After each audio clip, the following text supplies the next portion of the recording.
which is really remarkable. It was almost the first thing he said. And as I said, Keir Starmer is going to Washington next week to speak to Donald Trump. JD Vance, I think, will have a word with Starmer as well. They've both been very vocal about the UK in recent weeks, free speech and so on. What does that mean anything to you? Yeah, do you think that in a sense slightly distracts from the Prime Minister's visit next week? I mean, is he doing that deliberately? Is it some kind of psychological plan to actually sublimate the importance of the Starmer visit? Well, let's ask former Labour Special Advisor Paul Richards. Paul, what do you make of that? Is that a barb at your boss? I think people ascribe a level of subtlety and genius to Trump, which I don't think he deserves. I think he just sort of says things, and we've had an hour now of him sort of speaking his brains to us all. And it's a combination of the campaign slogans, slurs against his opponents, things that probably don't stack up factually. But it's not what he said. It's sort of stuck together. So I don't think it's clever. But it's not what he said about Nigel Farage. It's the position of it in the speech. The fact that he said he's taking UK by storm. What does that mean? No, I'm not talking about what he's saying. Right. I'm talking about him putting it at the top of the speech. Well, Peter Blexley, he put it at the very top of his speech. He had a lot to say, and he pretty much opened it by shouting out a lot of loyalists and friends, including Nigel Farage. And he said he took it by storm, the UK. And they say he's going to do even better this time. Nigel Farage. And he is probably right. What an incredible showman Donald Trump is. I mean, I was laughing out loud at certain points where he displays a clear wit and timing. Even if you absolutely detest the man, you surely have to acknowledge his wit, his charm, his comedic delivery, his timing. It makes it absolutely unmissable. Could you imagine, Peter, I love as you said, whether you like President Trump or not, I can see clearly his energy, his optimism for America, his intent in the mission that he's got for the United States, his clarity as well. Could you ever see or imagine Keir Starmer delivering such a speech in that fashion? No. Forgive me for laughing once again. I mean, it's just laughable. This manufactured Prime Minister that we currently are lumbered with, who has zero political nous, who has zero talent for delivering speeches that will grip, get a clear message over, inform and entertain. He can do none of that. I'll get Paul Richards' response to that from the Labour cohorts in just a second. This is a reminder. This is what the President said about Nigel Farage about an hour ago. The leader of the UK Reform Party, who, by the way, did really well in that last election. I've been his friend for a long time, and I wasn't sure, am I supposed to be his friend or not? But it never mattered to me if he did well or not. I always liked him, but it's easier to like him when he got the kind of votes he got. He really took it by storm, and they say he's going to do even better this time. Nigel Farage. Where is Nigel?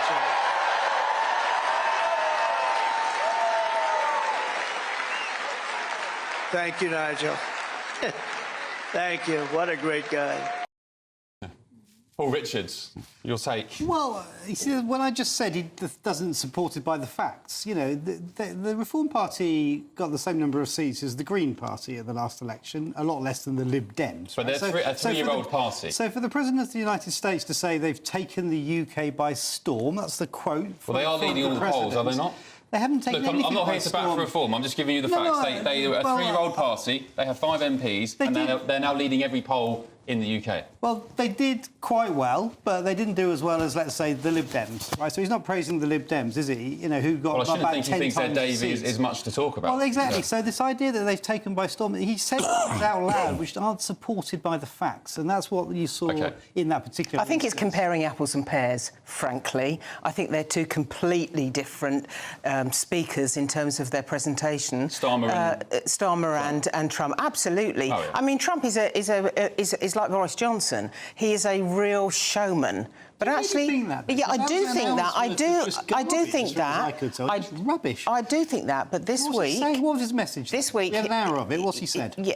I can tell you, because I was paying attention. Yeah. Let them answer, then I'll come but let me just say... We've got a guest from America as well. I think very quickly that Trump did let himself down this week, because I don't think that Zelensky is a dictator, and I don't think that Ukraine is the aggressor in this conflict.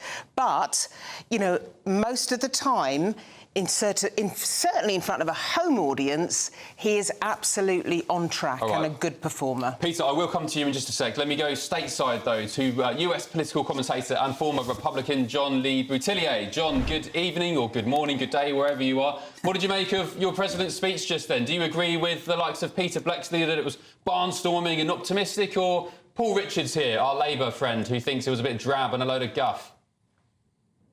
Tend to the latter. I think Trump is a good showman. I heard this discussion. But we got to remember, he's never even gotten to 50% of the popular vote in 3 national elections in America. He's a very polarizing figure. The people who love him, and there's a large group that do, they really love him. And he's a good performer for them. But what he does is with the other, 55% of people, they can't stand him. And when he throws red meat out, when he says some of the nonsense of the past week, which that nice lady just referred to, the idea that Ukraine was the aggressor and that Zelensky's a dictator, this is insane. And it doesn't help Trump to say these things. Not helping him.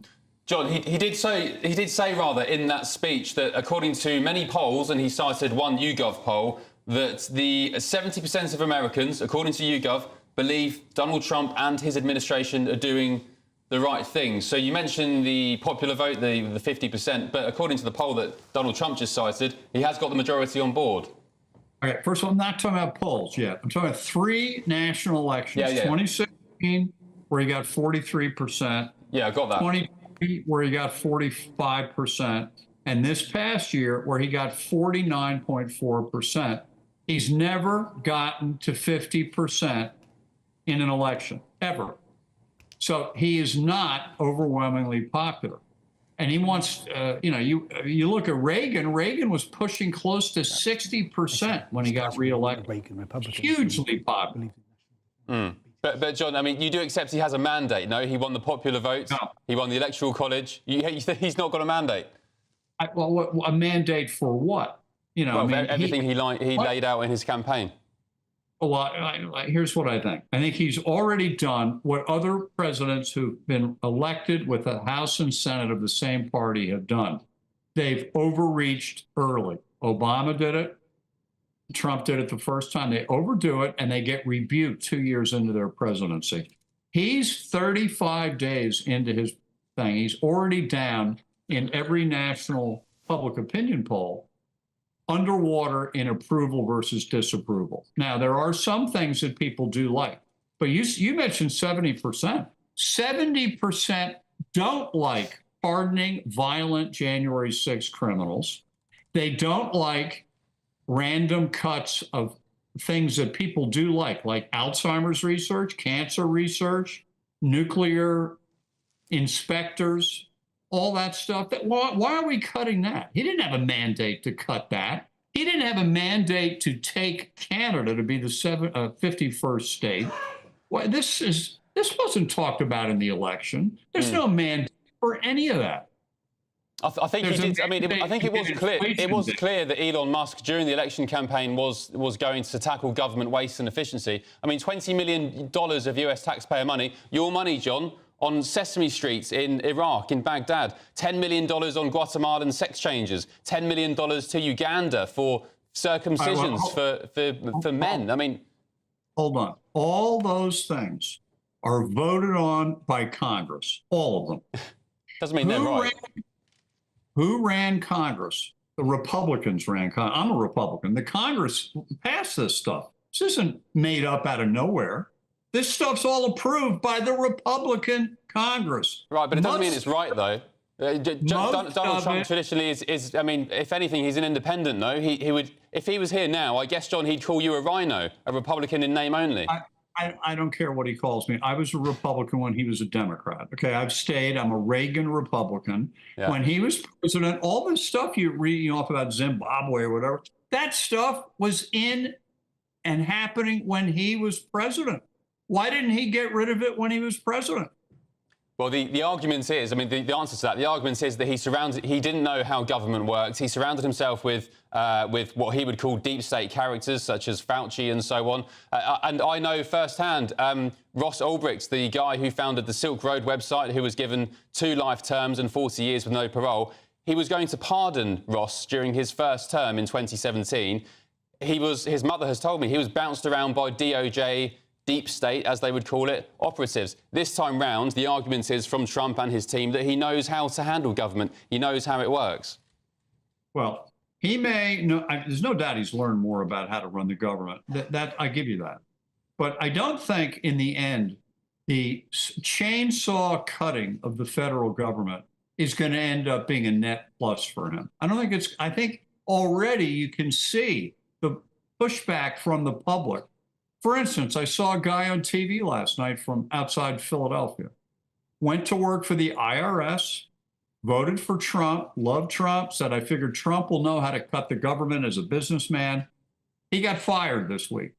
He's one of the many people losing their jobs. He said, biggest mistake of my life was voting for Donald Trump.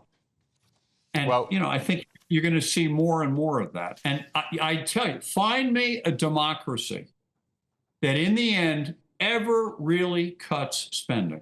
They don't do it. And they don't do it for... Your national debt is teetering on bringing your country down. I mean, likewise, Western countries all over the world. And the Conservative Party here, John... Sorry, you can hear back at that. I agree with you about the debt. And which president in his 4 years as office added more to the national debt than any president in history? Donald Trump. $5 trillion in 4 years. And so he can talk about the debt. The Republicans talk about it. They don't do anything about it. And they're not going to do anything about it now either. In the budget proposal that's coming up this week, they want to raise the debt ceiling by another $4 trillion. Well, they've shut down USAID, and Trump was boasting about how he's got border personnel in the beautiful building, as he called it, in the USAID building. So that's gone. Well, I know. But first of all, USAID is a small amount of money in the big scheme of things. And it's a way for the United States to project peaceful power to combat, especially the Belt and Road Initiative from Red China. And it's mostly good projects, again, done when Trump was president, Bush was president, Reagan. These have carried forth.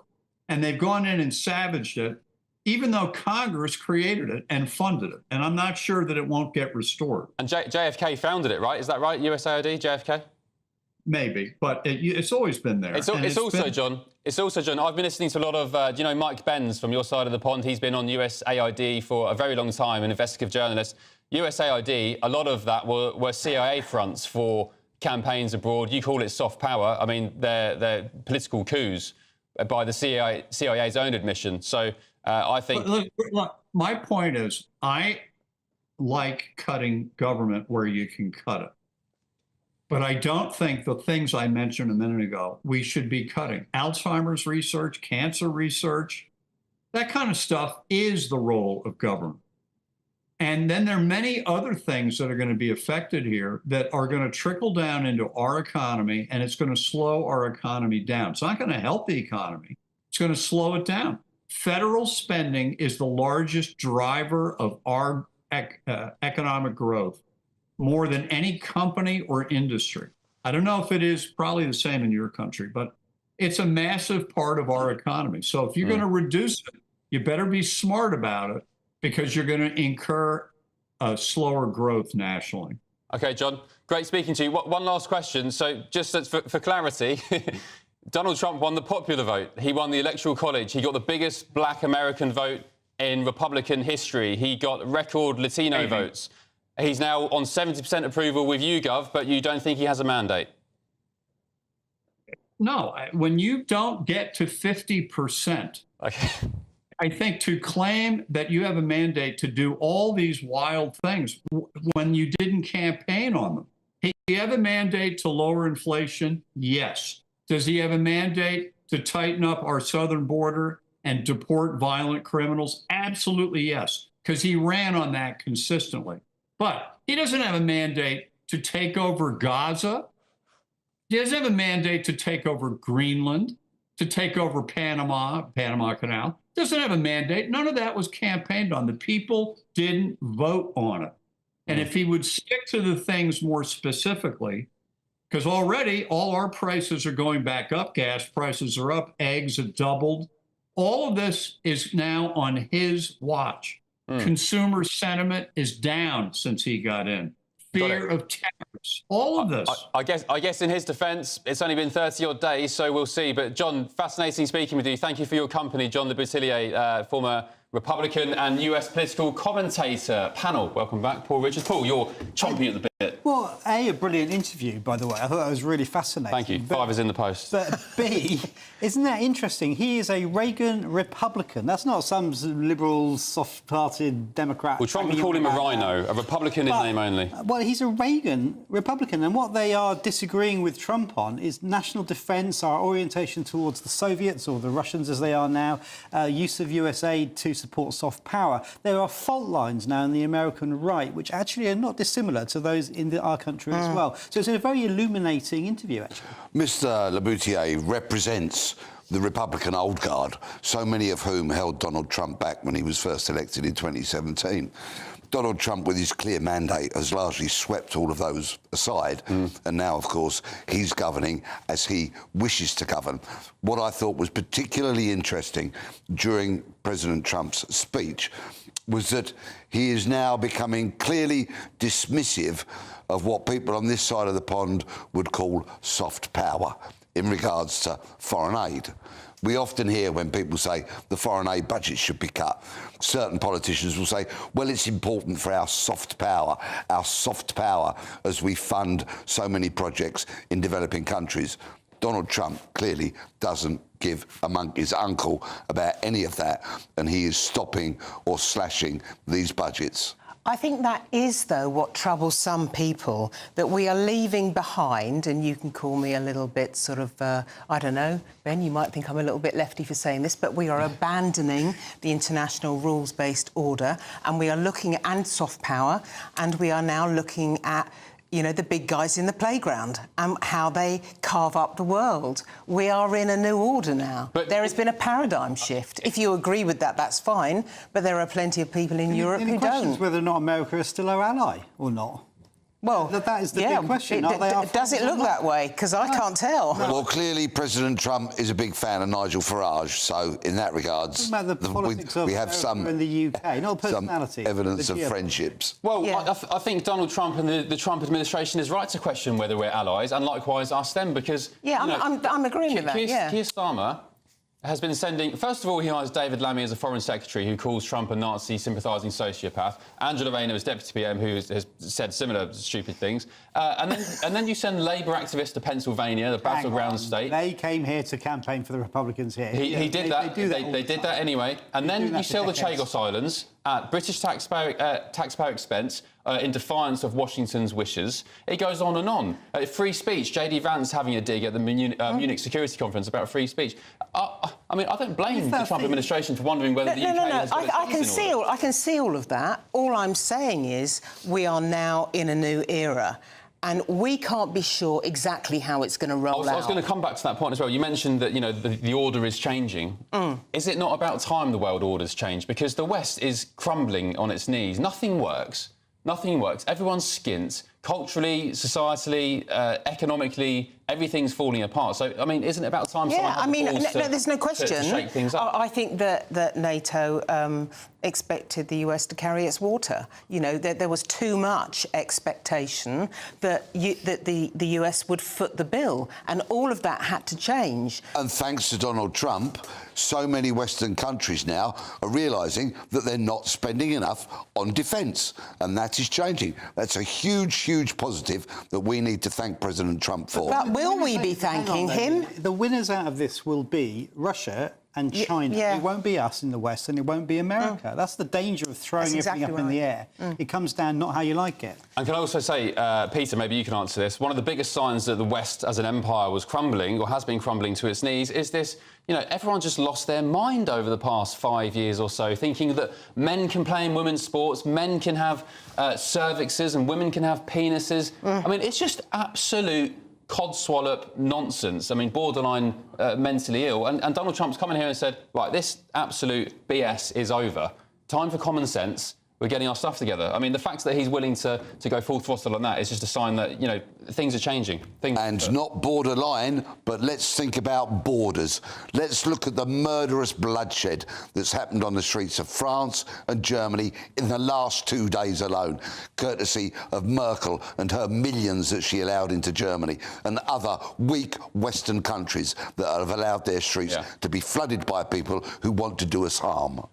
I would argue as well that... so I've just lost my train of thought. Someone was talking in my ear. There we go. That's what when you got voice. Well, I would say that. But what I would say is, as a priority, we should have been concentrating on how we were hollowing out our military forces. Yeah. That was the big thing that we should have been concentrating. Okay. Well, under whatever government. But actually, we don't want an army we can fit inside Wembley Stadium, do we? OK, I've got my marbles back. We're going to go to a clip of Donald Trump talking about Ukraine. He was talking about Zelensky. He said he'd spoken to Putin, and these were his comments on potentially ending that war imminently. I'm dealing with President Zelensky. I'm dealing with President Putin. I'm trying to get money back that, or secured, because, you know, Europe has given $100 billion. The United States has given $350 billion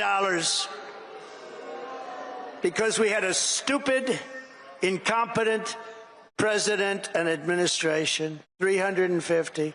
But here's worse. Europe gave it in the form of a loan. They get their money back. We gave it in the form of nothing, so I want them to give us something for all of the money that we put up. So there we go. That was the president's comments on not Joe Biden, on Zelensky and Putin in the Russia war. These are his comments on Joe Biden, saying everything he touched turned to something. Take a look at this. Joe was the worst, and believe me, I have to clean up the mess. I'm cleaning up the mess, and it is a mess on the border with inflation. To go over every single thing he touched turned, okay? Everything. And in almost in a fashion that you would hope to see this side of the pond in the United Kingdom, these were Donald Trump's comments on what he calls the invasion of the southern border. And when you watch this clip, just bear in mind, think of the situation we've got here in Britain, the southern border, the small boats. Take a look at this. On our first day in office, we declared a national emergency at our southern border. After years of politicians using our military to defend foreign borders while leaving our country defenseless and helpless, we deployed a group of people, active duty troops, to defend our border and repel the invasion of our country. This was an invasion. And in what will be an absolute assault on Ed Miliband's ears, this is what Donald Trump said about the so-called green scam. I terminated the Green New Scam. One of the greatest hoaxes ever played on this country is the Green New Scam. There we go. We'll get more reaction about Donald Trump, that big speech, as the show goes on. But slight gear change now. Time now for the Great British Giveaway. You could be one of 2 winners, each with a new iPhone, shopping vouchers and £10,000 in tax-free cash. You could even use that to go and see America, see Donald Trump's new United States. Here's all the details you need to win.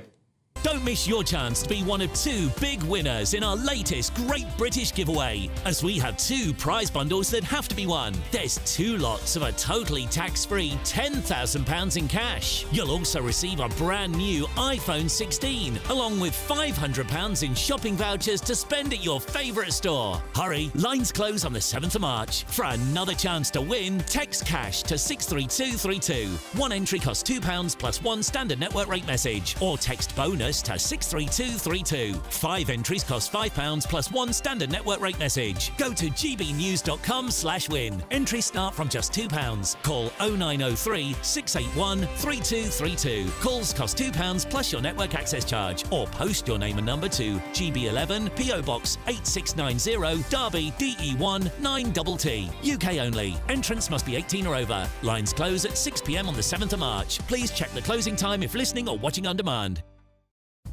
All right, very good luck to you on that. But up next, as hopefully this won't happen, but as concerns brew that our army wouldn't be big enough to join Ukraine in their war against Russia, should we bring back national conscription? Would you send your son, your daughter, your grandchildren to fight in Ukraine against Russia? It's been a big debate this week. This is Ben Leo Tonight, only on GB News.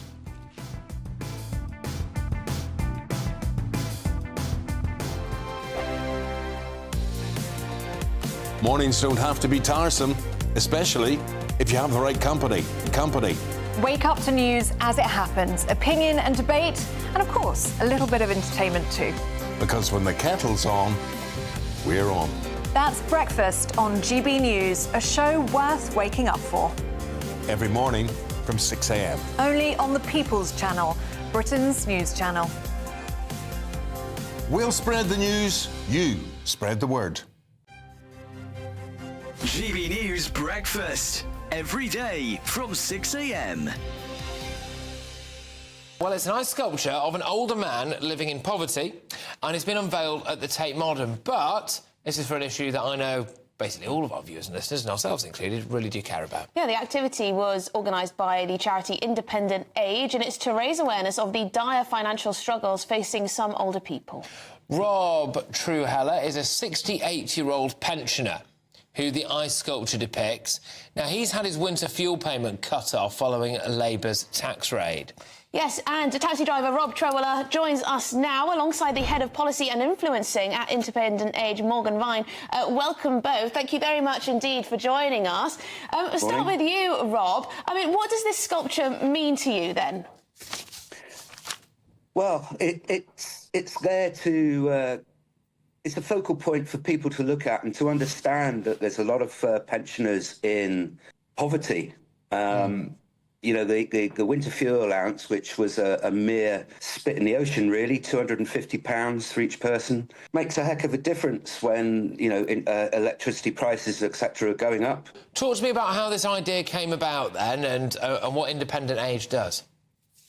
So Independent Age is a national charity and we provide free independent support to older people living on a low income. We try and make sure that they're getting all of the money they're entitled to. And we also use the evidence that comes through our services and through the grants that we give out to try and work out some of the systemic problems.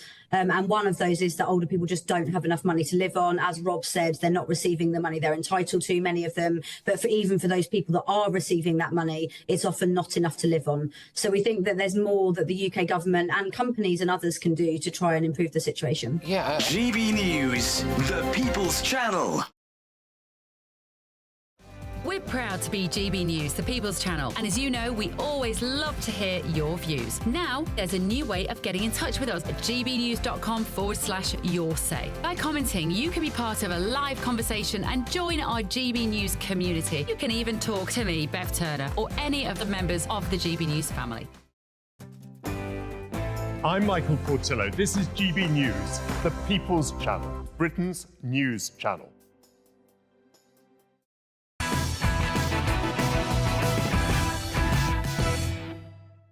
Welcome back to Ben Leo Tonight. Now, a former NATO commander has claimed Donald Trump's comments about Ukraine have left the United Kingdom with no option but to bring back conscription. Whilst conscription in the UK was implemented for the First and Second World Wars, of course, it hasn't been in place in Britain since 1960. The British Army, however, currently has just over 74,000 full-time personnel, of which around 20,000 are battle-ready soldiers. Meanwhile, Russia has close to 1.5 million, yes, 1.5 million active soldiers. This comes as a poll this month found that only 41% of Gen Z were proud to be British and only 11% were prepared to fight for their country. Well, I'm joined now by Major Mike Shearer, the former British Army spokesperson, and political commentator Jess Gill. Good evening to you both. Thank you for joining me. Jess, let's start with you. If the call came to go to the Eastern Front in Ukraine, or your son or your daughter, whoever, would you be up for it? Would you be donning the camouflage and the SA-80 and fighting Putin's men? Well, I'm severely asthmatic, so I don't know how good I would you're out do. then.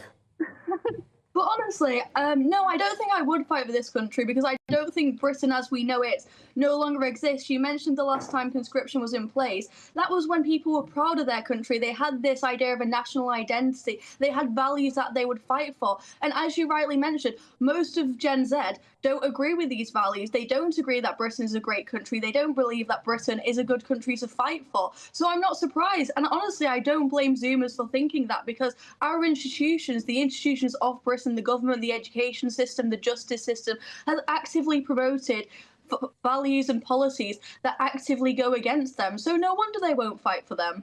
OK. Major Mike Shearer, what are British values that Jess talks of? I mean, I think British values are straightforward. It's just fair play, really.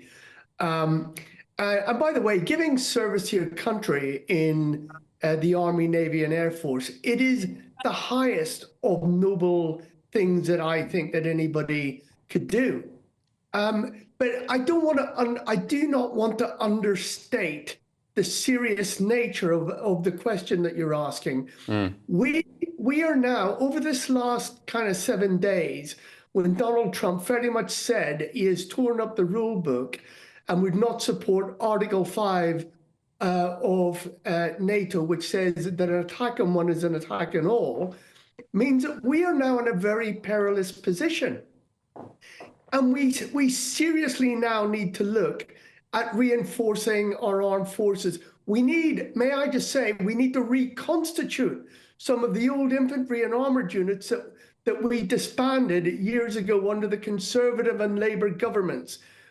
All political colours and stripes have been at fault here. We need to get ourselves back onto a war footing, because if you want peace, you have to prepare for war. Yeah. Yeah, I pay full tribute. I echo your sentiments there about our current men and women serving in the Army, the Navy, the Air Force, whoever. I've got many friends across those different sections of our military. I was close to joining the Navy at one point as a youngster, but I couldn't count. I didn't have GCSE maths, so my loss. But, Mike, let me just ask you something. There's a comment from one of our viewers, Michael Higgins, who's watching this right now and has commented on gbnews.com/yoursay. He says, I wouldn't fight for this country, let alone another. We are second-class citizens in our own country, taxed to high heaven, can't get an NHS appointment, can't get a house. Our dingy guests are getting priority with the attack on men over the last 4 years. What are we fighting for? What's your response to Michael Higgins there? Well, first of all, to Michael, I 100% feel his pain because I'm living it like he is. However, we are not a country that gives up. We actually, the United Kingdom, we have saved the free world on 2 occasions. This small collection of islands that we are stood up against tyranny in recent history on 2 occasions, and we're going to do it again. And I really plead the Keir Starmer right now to be a statesman and not a lawyer and deal with this as it should be dealt with. We need to up our defence and the money that goes to it by a huge amount. 2.5% is not enough of our GDP. 3% is not enough. We need to really ramp it up to the level that it was in the 1960s, to 7%. We really need to lean in. Otherwise, I'm afraid we'll all be speaking Russian in a few years' time. All right, Jess, quite disturbing figures from that recent poll. Only 11% of Gen Zers, I think you're Gen Z, aren't you? Were prepared to fight for their country. What can the country do? What can our leaders and our politicians and the authorities do to get you and your peers to change their minds, to find a bit of passion and inspiration to put their life on the line for this nation, as many have before? What needs to be done? Well, first, I wanted to say I don't think that we would be speaking Russian if that was if we didn't have 7% military spending. In fact, I think if we want people to have faith in our country, we need to reverse that. We need to decrease taxes. We need to give power back to the people through their spending. I think that's more important. As a young person in Britain, I can't afford rent. I have to have a terrible flat share if I want to be able to afford to live in London. Wages are stagnant. My taxes are going towards people who despise me, whether that's wokeness or the illegal immigration we're funding and the legal immigration through the social housing. Why would we fight for this country? Yeah, OK. Fascinating debate. Thank you both for your company. Major Mark Shearer, former British Army spokesperson, and the political commentator Jess Gill. Thank you for your comments on your say as well about this. I know it's a hotly contested issue, so keep those coming in. Coming up, a Freedom of Information request submitted on the PM and Rachel Reeves meeting with one Bill Gates last year. Do you remember? He was walking the halls of Downing Street. Nobody knows why. The government wouldn't say why. Anyway, the information apparently is exempt from public knowledge and isn't held on file. So what's going on there? Because I thought Keir Starmer was all about transparency and honesty and truth. Find out after the break. This is Ben Leo Tonight, only on GB News. Ready to soak up that holiday sunshine? Won't we need some cover? No worries. All sorted. All Clear Travel Insurance sponsors GB News Travel Destinations Forecast. Eastern parts of the Mediterranean experiencing below average temperatures and also some heavy showers at times. These are set to affect Athens and also Santorini, but as we move our way westwards across the Mediterranean, largely mild, largely settled. There are a few showers affecting Nice and parts of the Balearic Islands, but elsewhere across Spain, Portugal, Madeira and also Tenerife, largely settled, and it remains that way as we head into the new week. Sunny spells and the best of the temperatures, and a gradual improvement in temperatures across Santorini. All Clear Travel Insurance sponsors GB News Travel Destinations Forecast.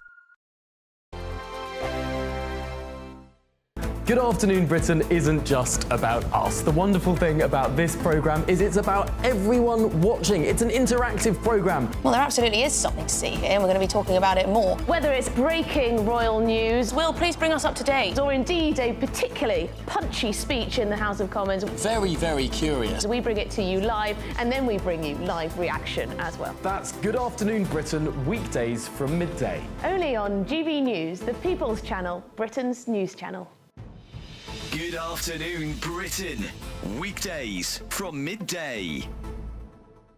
I'm here in M. Manzi's, which is now the oldest surviving pie and eel shop in London. It's been open since 1892, and as you said in the intro there, it's really sort of a dying breed. One of the sister sites of this shop, the distant relative, own one of their own other shops in Deptford, and that closed on Saturday for the very last time. They've been open for over 100 years. So you clearly see that there's a declining, not necessarily a declining interest, that's the wrong way of putting it, but it's nowhere near as prevalent as it used to be. This was a staple of the East End, and it's now gone from about 300 shops in the Victorian times to under 40 now, and it's declining further and further. Now, also, a couple of months ago, I was in Basildon talking about a similar story with Richard Holden, trying to create a protected status for pie and mash to prevent sort of copycats from stealing the recipe and making it less authentic. So that is ongoing. There's clearly interest in it, and tourists enjoy coming in here. Hopefully, I'll get one of my own pies shortly and have another taste. But it would be a shame to see this go. It's not just about the pie and the taste and the flavour, which is fantastic. It's also about history and community. A lot of people come in here as regulars, so we're just shining a light on a crucial part of London's historic economy. It's a bit of good fun, and it certainly tastes very good as well. Demographics have changed, yeah, and actually a lot of the ownership, the people who would run these shops traditionally over the last few decades are moving out towards the west, they're moving towards Kent, they're moving towards Sussex, so there are demographic changes, and no doubt that is influencing it as well. And as I say, it's important to do stories like this just to remind people of London's history and why it's important to support these local businesses. GB News, the People's Channel.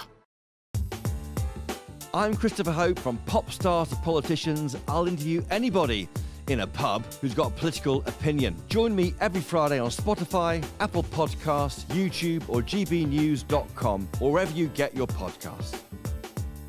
This is GB News, the People's Channel. I'm Nana Acquia. This is GB News, Britain's news channel.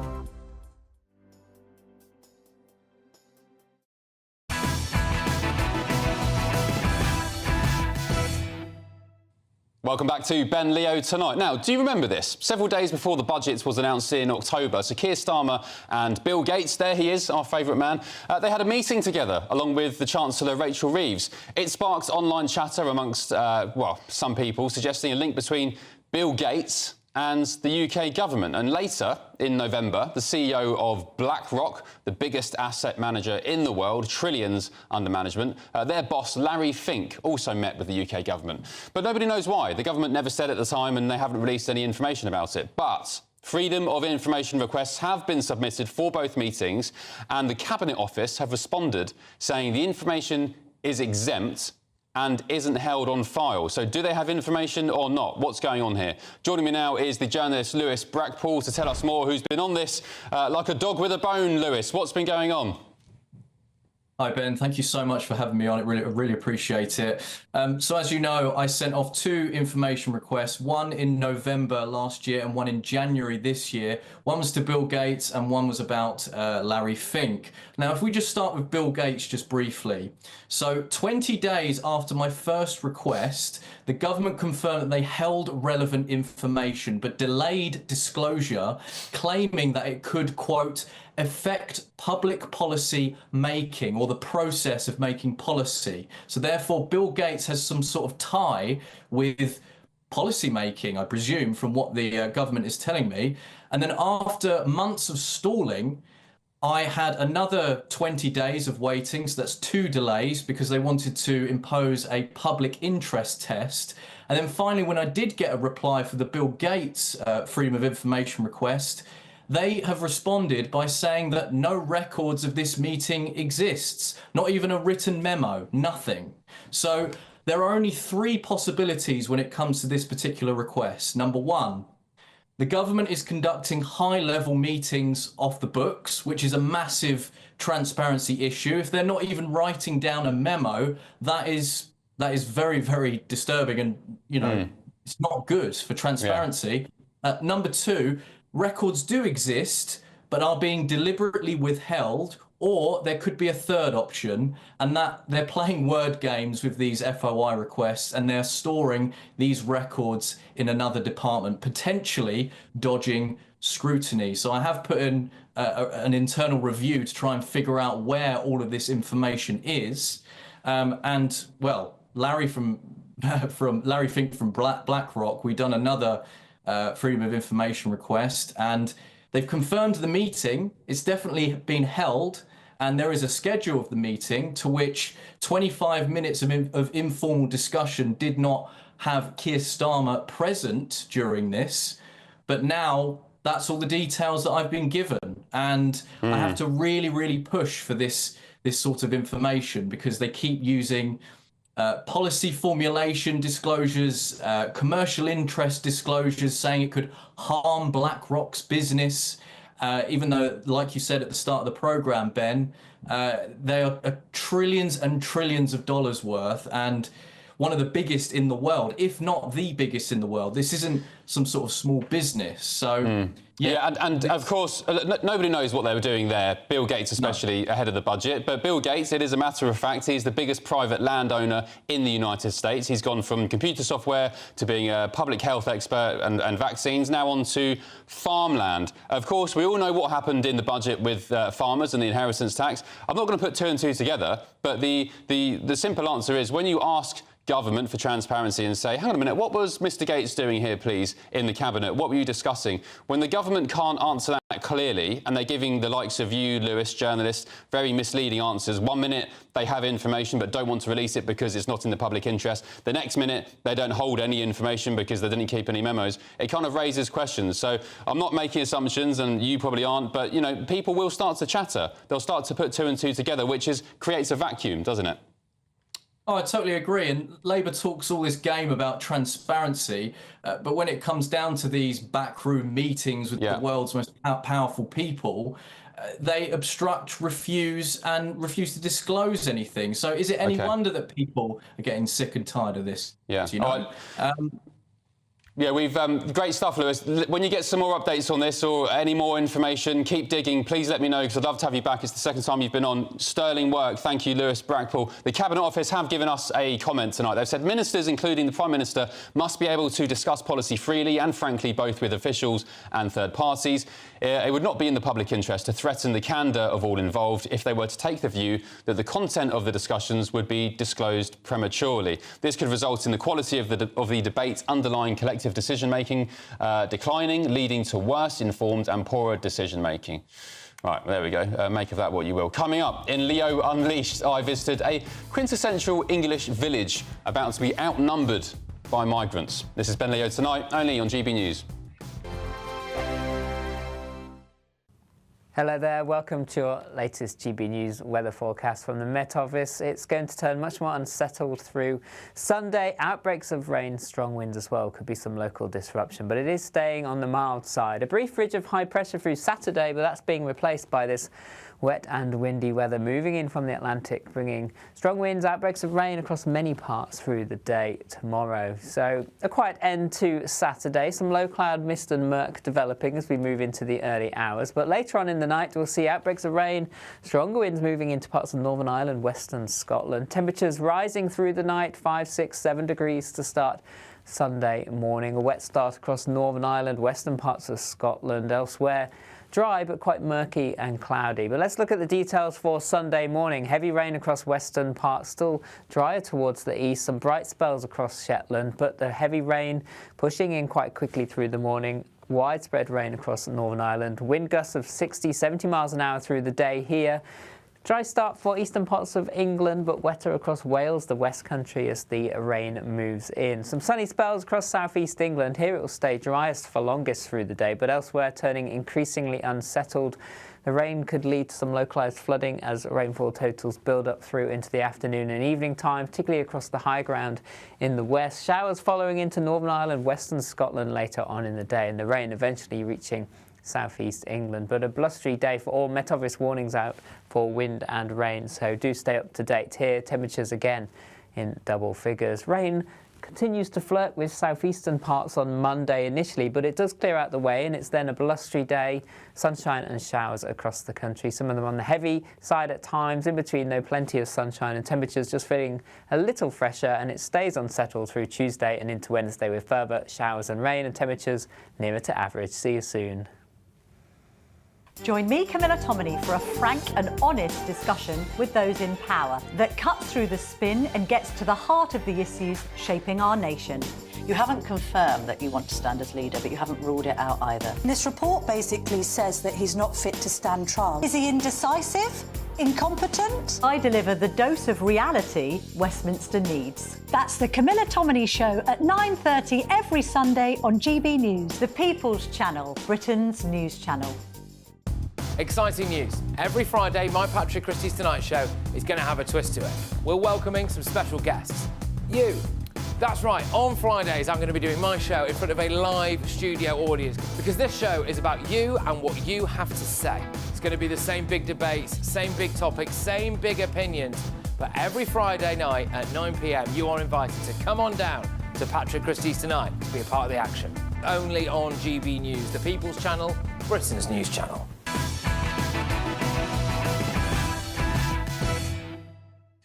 Welcome back. Now, on Thursday, a tiny picturesque village of just 700 people in Essex could be outnumbered by illegal migrants. This is what happened in 2023 when the people of Wethersfield, near Braintree in Essex, were first told by the Home Office that their former RAF base would house small boat arrivals. Wrong place. Asylum seekers deserve better. Wrong plan. Wrong place. Asylum seekers deserve better. All right, well, not very happy, but the migrants were bussed there anyway, 50 of them to begin with. But 2 years later, and the Home Office will, next week, on Thursday, decide whether to allow up to 800 asylum seekers to stay in Wethersfield, totally eclipsing the village's tiny population of, remember, just 700. So, what's the problem, you may ask? Well, first of all, let me remind you of what the Home Office said about the asylum seekers when they first arrived in 2023. but also to engage with the community as well and learn how to be a good citizen. Everybody who arrives here goes through an orientation process to understand what acceptable behaviour is. We know that they've been through quite a lengthy journey and they're in a new environment, and it's important that they understand how to fit in and be part of the community and minimise any impact. So how have they been fitting in? Have they been good citizens? The Daily Express reported this week how one asylum seeker broke free from a medical professional looking after him and attacked his elderly father's moving car while one of his daughters was inside. Another neighbour said there were a lot of fights. We hear ambulances and police cars going there quite a lot. And locals also said groups of up to 20 migrants regularly roam the private country roads around Wethersfield, as seen from the CCTV of one house here. You can see the group walking up the lane, leaving many people, including women, afraid to leave their homes. There were also reports of migrants defecating in the streets and fields, which, to be honest, quite frankly, I found shocking and didn't actually believe, first of all. So I went down to Wethersfield myself to find out what was going on. So what have you seen with regards to the reports this week about migrants roaming the lanes and so on? Yeah, they roam the lanes, they've got a lot of rubbish along the roads and everything. They defecate down by the lane. They're just a complete nuisance, really. So, sorry, they defecate in public? Well, it's just off the lane there towards the water tower. We've seen it, and they go down the road there at the bottom, you know, along the lane there. They cut through here. This is all private from here. Well, there's a reason we're looking at the guy's shoes there, because the reality is that many of the locals in Wethersfield are now too scared to even speak about what's happening in their tiny village, over fears of repercussions, I guess. Eventually, though, I did find someone willing to speak on camera. I don't want them wandering down our track, and I don't want my wife and my family walking the dogs and coming across someone having a in the middle of a field. So, Jeff, on Thursday, the Home Office is going to decide about whether to increase the capacity there to 800-odd migrants. Does that worry you? It doesn't matter if it worries us, because we're just the people that live here. Nobody gives the monkeys about us. You don't feel listened to? Nah, not at all, and we know it. So Starmer's been doing that for sure. We've only got to listen to what he's not been doing. That chap there, he's called Jeff. He runs Temperley Street Food in the village. Great burgers as well, thoroughly recommend. He then recalled a moment from late last year where one migrant tried accessing a local's home. Initial meetings before they even opened it, and some Home Office spokesman was on a Zoom call with us in the pub. We all piled in there. And, yeah, nothing will happen until everything's safe. Well, we've had problems in the village where I think there's Africans who's trying to get into some woman's car and then in her house, and then you've had the problems, obviously, with people taking the dump. We go around the walk and they've, got a human toilet sometimes in the summer. So there we go. Strange men from faraway lands, we don't know who they are, trying to get into people's homes. Here's that moment from last year.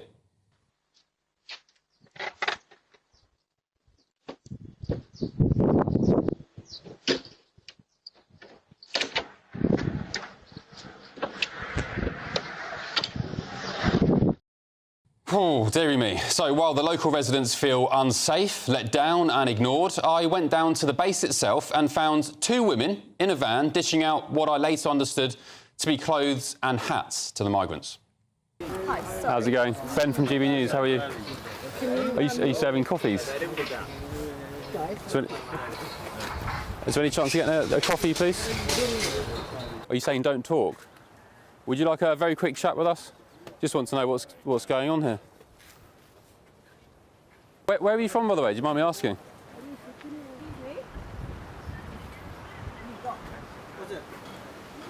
What's the problem? No problem. No problem? Yeah. You don't fancy saying where you're from or what you're doing? What service you're providing? What charity?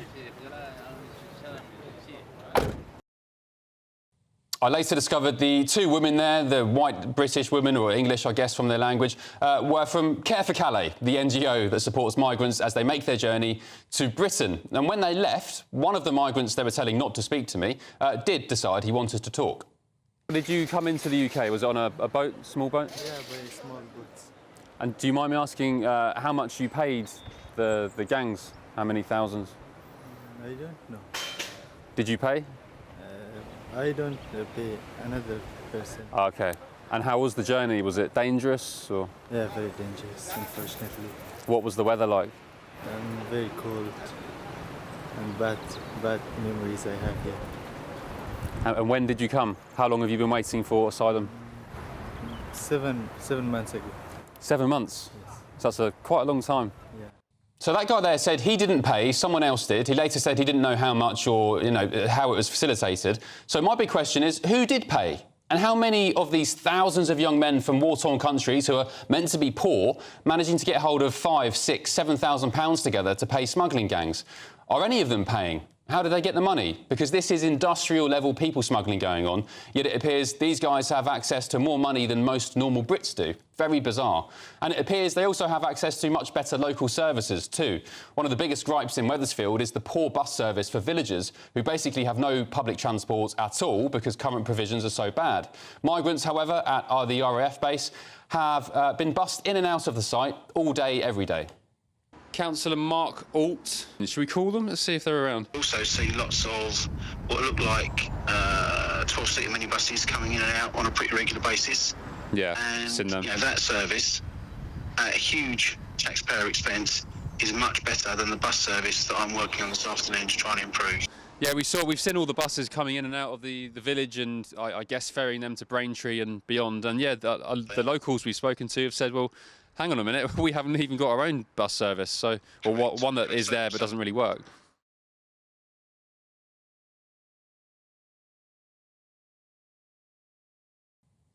Even the migrants themselves aren't happy. This was them previously protesting about being cold and having slow internet.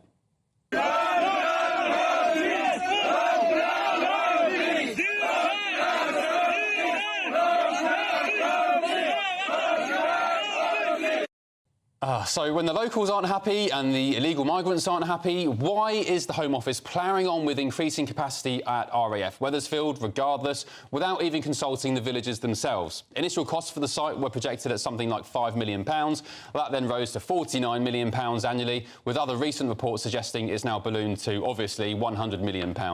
I did manage to find one happy resident, however. Here with beautiful Dylan, Wethersfield's most beautiful dog. There we go, good boy. Good boy. You don't mind what's going on here, do you? You just want your snacks. That's right. You see, I don't care who gives me the snacks, whether they're Wethersfield people or they're migrants. Snacks is snacks. Oh, to be like Dylan, he's a good boy, isn't he? Ignorance is bliss. Well, let's get the thoughts of my panel now. Peter Blexley, Linda Jubilee, Paul Richards. Peter, what's your thoughts on that? Great work, Ben. Thank you. It is a deep, deep stain upon all the politicians of this country, whether they said stop the boats and they didn't, whether they said smash the gangs and they can't, that the very fabric of some of our villages, towns and cities are being changed completely, possibly irreversibly, through mass migration, be that legal or illegal. The very fabric, nature, culture and structure of this country is being altered. Can you imagine, and Linda, not all for the better. Yeah, sorry to interrupt you there. Can you imagine, Linda, how many other places this is happening all over the UK? How many small villages we're not hearing about? I know, because I did, for a time, do 2 English language projects for evacuees, not asylum seekers. But inevitably, I met asylum seekers, and I can tell you now that maybe it's not this exact situation that's happening across the UK, but there are very, very many similar situations right across the country. Yeah. Very briefly, Paul, sorry, you've got about 20 seconds.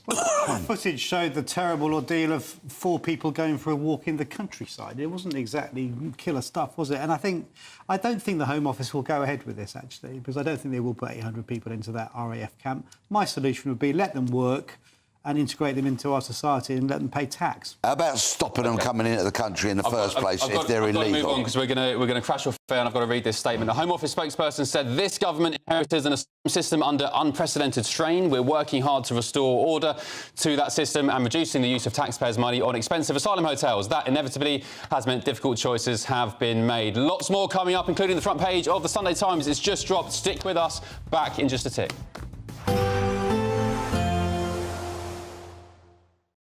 Expect a warm front, moving from the kitchen right through to the rest of the house. Boxed Boilers, sponsors of weather on GB News. Hello there, welcome to your latest GB News weather forecast from the Met Office. It's going to turn much more unsettled through Sunday. Outbreaks of rain, strong winds as well. Could be some local disruption, but it is staying on the mild side. A brief ridge of high pressure through Saturday, but that's being replaced by this wet and windy weather moving in from the Atlantic, bringing strong winds, outbreaks of rain across many parts through the day tomorrow. So a quiet end to Saturday. Some low cloud mist and murk developing as we move into the early hours, but later on in the night we'll see outbreaks of rain, stronger winds moving into parts of Northern Ireland, western Scotland. Temperatures rising through the night, 5, 6, 7 degrees to start Sunday morning. A wet start across Northern Ireland, western parts of Scotland. Elsewhere, dry but quite murky and cloudy. But let's look at the details for Sunday morning. Heavy rain across western parts, still drier towards the east. Some bright spells across Shetland, but the heavy rain pushing in quite quickly through the morning. Widespread rain across Northern Ireland. Wind gusts of 60, 70 miles an hour through the day here. Dry start for eastern parts of England, but wetter across Wales, the West Country, as the rain moves in. Some sunny spells across southeast England. Here it will stay driest for longest through the day, but elsewhere increasingly unsettled. The rain could lead to some localised flooding as rainfall totals build up through into the afternoon and evening time, particularly across the high ground in the west. Showers following into Northern Ireland, western Scotland later on in the day, and the rain eventually reaching southeast England. But a blustery day for all. Met Office warnings out for wind and rain, so do stay up to date here. Temperatures again in double figures. Rain continues to flirt with southeastern parts on Monday initially, but it does clear out the way, and it's then a blustery day, sunshine and showers across the country. Some of them on the heavy side at times. In between, though, plenty of sunshine and temperatures just feeling a little fresher, and it stays unsettled through Tuesday and into Wednesday with further showers and rain and temperatures nearer to average. See you soon. Despite the morning rain, it'll be a nice, warm, cosy day ahead. Boxed heat pumps, sponsors of weather on GB News.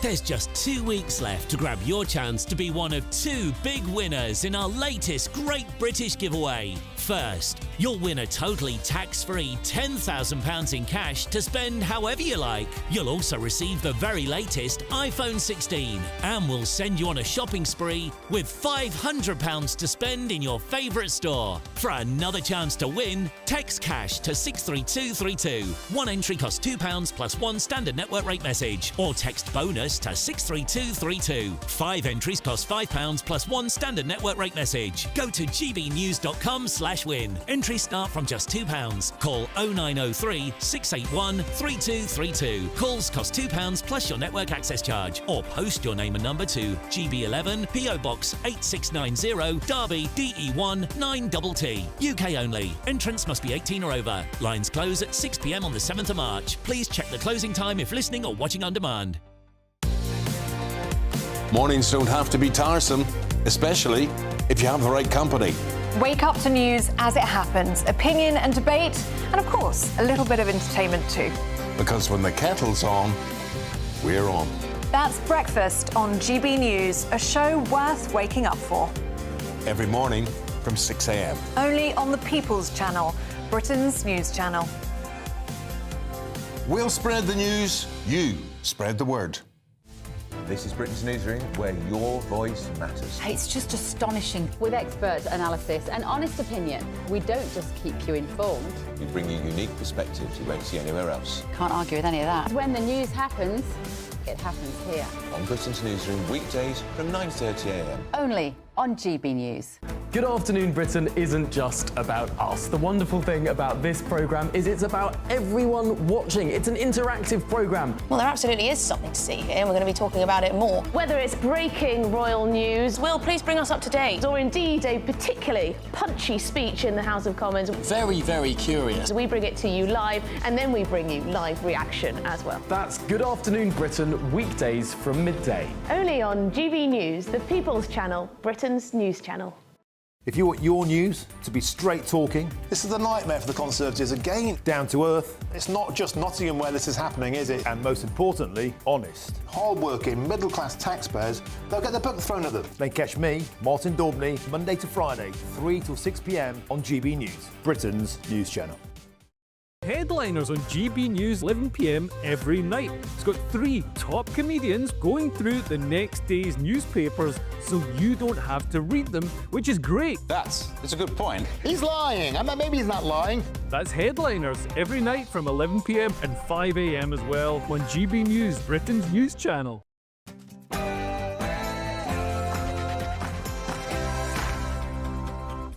It's 10 PM, I'm Ben Leo, and breaking tonight, the first of tomorrow's newspaper front pages.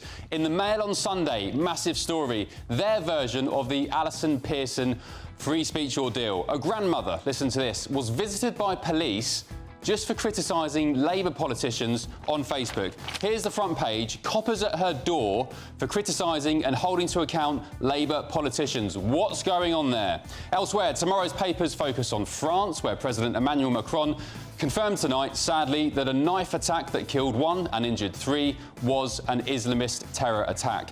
A knifeman lunged at local police officers in the city of Mulhouse in eastern France after shouting, of course, Allah Akbar. And Sunday Times tomorrow, Labour has been accused of hypocrisy after civil servants are found to have filled their boots on taxpayer money, spending on private members' clubs, crystal glasses used in Downton Abbey and English sparkling wine. And while pensioners freeze, David Lammy's Foreign Office blew £500,000 on restaurants and bars in the first 4 months of this Labour government.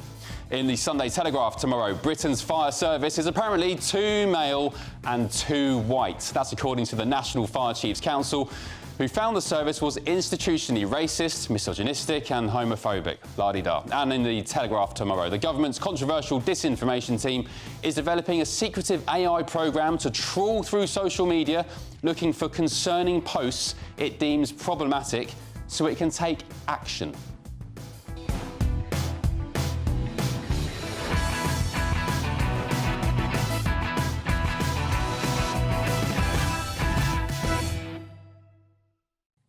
A brace of stories there to really get you concerned, in my book anyway. The thought police are out and about in Great Britain. I'll be joined by my stellar panel tonight of pundits, journalist and comms advisor Linda Jubilee, the former Metropolitan Police Detective Peter Blexley, and former Labour Special Advisor Paul Richards. Big hour coming up, lots of newspapers, big stories, but first let's get your news headlines with Tatiana Sanchez.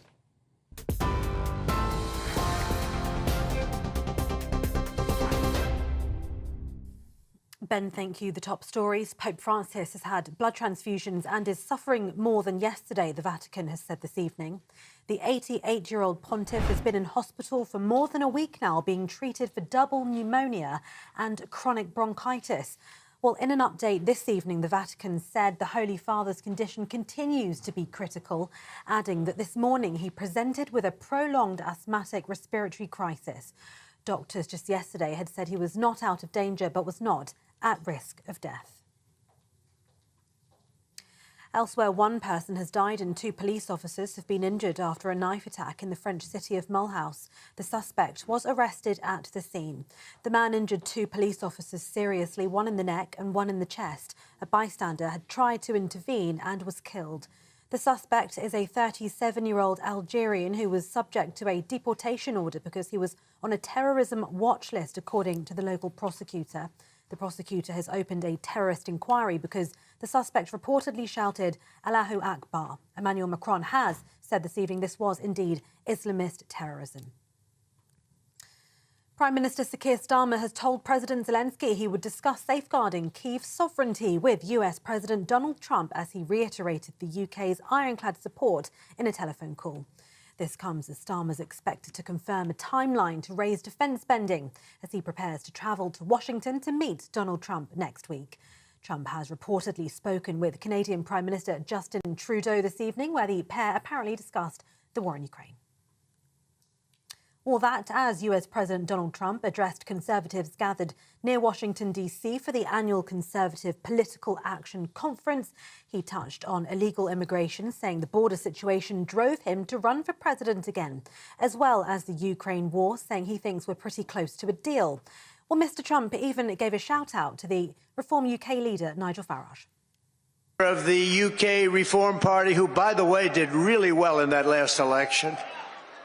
I've been his friend for a long time, and I wasn't sure, am I supposed to be his friend or not? But it never mattered to me if he did well or not. I always liked him, but it's easier to like him when he got the kind of votes he got. He really took it by storm, and they say he's going to do even better this time. Nigel Farage. Where is Nigel? And Elon Musk says that all federal employees will have to report their activities or risk being fired. In a post on X this evening, Musk said workers will shortly receive an email requesting to understand what they got done last week. Failure to respond will be taken as a resignation, while US President Trump urged Musk to be more aggressive in his efforts to shrink the federal government despite uproar over layoffs and deep spending cuts. Those are the latest GB News headlines. For now, it's back to Ben.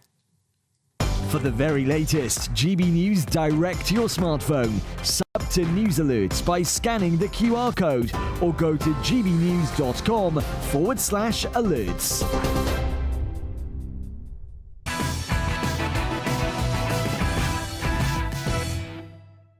Thank you, Tatiana, and welcome to the second hour of Ben Leo tonight. Lots of front pages are just dropping, and I have to say, an extraordinary story on the front of the Mail on Sunday.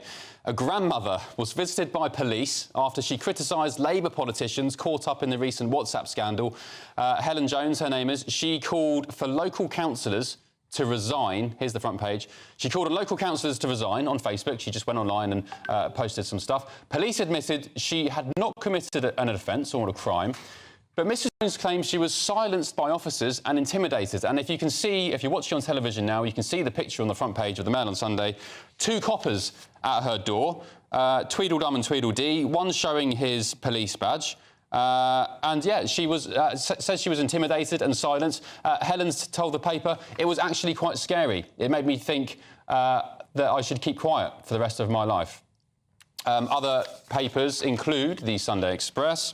The headline reads, Australians won't ditch the monarchy. Kate and William are very popular with the public down under as republicanism declines. The Observer, Prime Minister lays down Ukraine peace demand ahead of Trump talks. And the Sunday Telegraph, Prime Minister looks at faster boost for defence. Keir Starmer is to tell Donald Trump next week that the UK is ready to step up security role at their big meeting in Washington. Welcome back, panel. Linda Jubilee, Paul Richards, Peter Blexley. Peter, I'll get this response from you first. You are, of course, a former top cop at the Met. This Mail on Sunday front page, if we can get that back up, to me, it is absolutely Orwellian. The Mail says, as thousands of real crimes and criminals go uninvestigated, two detectives call on a grandmother. Her crime? She went on Facebook to criticise Labour councillors at the centre of the quote-unquote Hope You Die WhatsApp scandal, first exposed by the Mail on Sunday. Peter, what is going on here? This is idiotic, this is pervasive, and this is deeply worrying. There are many questions that this story throws up. Why did those police officers go to this entirely innocent woman's front door? Who instructed them to go there? How did they see the messages?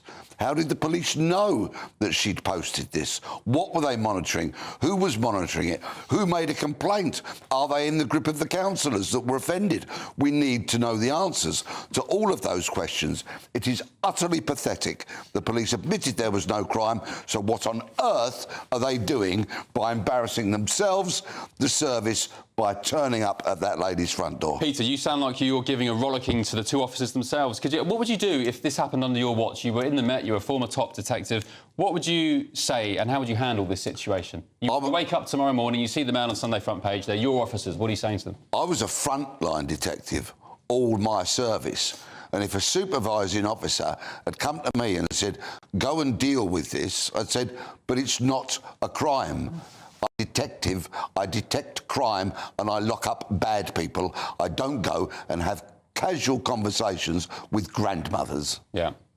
Actually, this is the problem, can I just say, because I do frequently speak to former cops at a sort of strategic level, and the problem with this is it diverts money away from solving crimes. If you're putting your resources into investigating something that is not a crime, then you are not spending money when people have broken the law. That's one of the big problems here. Paul, what role does Keir Starmer or the Labour government have in this? Of course, they're not the police. None whatsoever. No. Let me finish. They can. The Home Secretary, of course, can give advice to the police. I mean, she is. Well, that didn't happen in this case, did it? Sorry, that didn't happen in this case. No, but is there a role for government or our politicians to try and encourage the debate here and to get the police back on track? Because I think people from all political persuasions, whatever colour you are, can agree this. Load of nonsense. Ridiculous. Well, let's just unpick it, because I'm prepared to back the police in this case. There must be a threshold here that somebody crossed. We don't know what was said in these messages, and they might be threatening to life. They might be all kinds of language. No, the police have admitted there was no crime committed. We have this language, and we don't know. And you rightly say, Peter, that it raises lots of questions. But one thing that the Mail on Sunday piece that we've seen says, it doesn't say rather, is what she actually said. It says she criticised, well, I criticise Labour councillors all the time. You know, the police don't knock on my door. There must be a threshold crossed here for these Not officers. necessarily so. No crime was committed. The police have admitted that. Do they? They must have believed there was a reason to... The police have admitted there was no crime committed. The police's job is crime. The police's job is not to monitor free speech. That is not for policing. How do you know it's free speech? We don't know what she said. We know there was no crime. The police have said there's no crime, so there's no reason for them to be knocking on the door. She couldn't have been inciting violence or hatred, which is the definition of... doesn't say. Because it says there was no crime. The police have said there's no crime. You know, I think that I'm going to back the police here. I think they were doing their job. OK, let's speak to a guest who's hanging on down the line. She was here to talk about Pope Francis, who, of course, is in dire straits. He's in ill health. Potentially, I mean, he had a blood transfusion today. It could be a matter of days before he departs. But our next guest, Caroline Farrow, she is a devout Catholic, of course. She's a Catholic journalist. Caroline, good evening. But just you've not been briefed on this topic of discussion, but just separately to the Pope situation, you yourself were paid a visit by the Thought Police, weren't you? Are you up for speaking about this? What happened in your case? Yes, absolutely. So I was arrested in front of my 5 children in 2022 on suspicion of posting a meme. Literally, somebody had posted something offensive, and the complainant, the transgender activist, said that it must be me, and he knew it was me because I had posted similar things on my Twitter feed. I hadn't. So the police actually came and arrested me in front of my children, seized all my devices, tried to seize my children's devices, because they have actually admitted this. They were looking for material that might link me to the meme. I didn't post the meme, and, you know, they basically had my devices for 17 months. I got arrested a second time. They tried to ban me from the internet. They said that my posting on X was a threat to life. You know, I would have had an offender manager assigned to me who could have come into my house at any time between 8 a.m. and 8 p.m. with the police and demanded to see all my devices, all my children's devices. I wouldn't have been allowed to text my mother without first asking my offender manager. My lawyer said to me, Caroline, this is worse than what they would than a sanction imposed on paedophiles and on terrorists. Fortunately, it all got overturned. I mean, how much? And the CPS said there isn't even enough evidence here to even charge this woman. You know, literally, it was on suspicion of a meme. And if the police had done any kind of due diligence, okay, I play the church organ on a Sunday. And this poster was posting when I was playing the organ on Sunday. But because they had an accusation, they just thought, OK, we'll arrest her in front of her children. My children were really traumatized. They were talking about it earlier. And, you know, it's crazy. This is not what policing is about. You know, I know, obviously, I'm not saying that because I'm a married mother of 5 and I'm married to a Catholic priest, I could never do any wrong. But really, arresting me in front of my children, putting me in custody for hours, you know, over someone being offended on the internet, that's insane. How many years ago was that, Caroline? That was 2 years ago. 2 years ago. So I'm suing the police. Yeah, go on. Sorry, continue. And at one point, one of the memes involved a picture of the Queen and her corgis, and somebody's face had been superimposed onto the Queen. And literally, the police showed me this meme, and I was trying really hard not to laugh. And as they put me back in the cell, I thought, I cannot believe I'm sat here in a cell because of a picture of the Queen and her corgis. I mean, it was monstrous, absolutely monstrous. Such a waste of time and effort. Well, so it was 2 years ago. Nothing clearly has changed. What do you feel like? Are there any emotions that it evokes when you see such a stupid front page as this? I mean, the story's great, but I'm talking about these coppers and the police force involved. Just extraordinarily angry, actually. Extraordinarily angry and concerned, because I think the police via consent, and that consent, people are no longer trusting the police. Certainly I don't. I was always brought up to believe that the police were on your side. They were there to look after you. There was no smoke without fire. If you're a good, if you're a good law-abiding citizen, you had nothing to worry about. And actually, this is so concerning. This is, police actually policing what people think and say. And, actually, I think we also have to think about agency, right? Okay, if somebody commits a crime, that's on them. That's not actually on somebody who said, I don't like that councillor. This is sort of like Minority Report, arresting people because of how somebody might respond to your opinion. Yeah, terrible. Terrible, and I really want to respect the police, and I do by default, but they make it, they make it very, very hard for me these days. Caroline, just moving on quickly, just one word on the Pope, if you would, his situation. Of course, you're a devout Catholic, you're a Catholic journalist. What's happening on that front? I think we just have to pray for him. It's interesting, the Vatican press office has got very angry yesterday at so much speculation that's going around. And I think the speculation is natural because he's 88, he's coming up for 89, he's got one lung, he's had double pneumonia.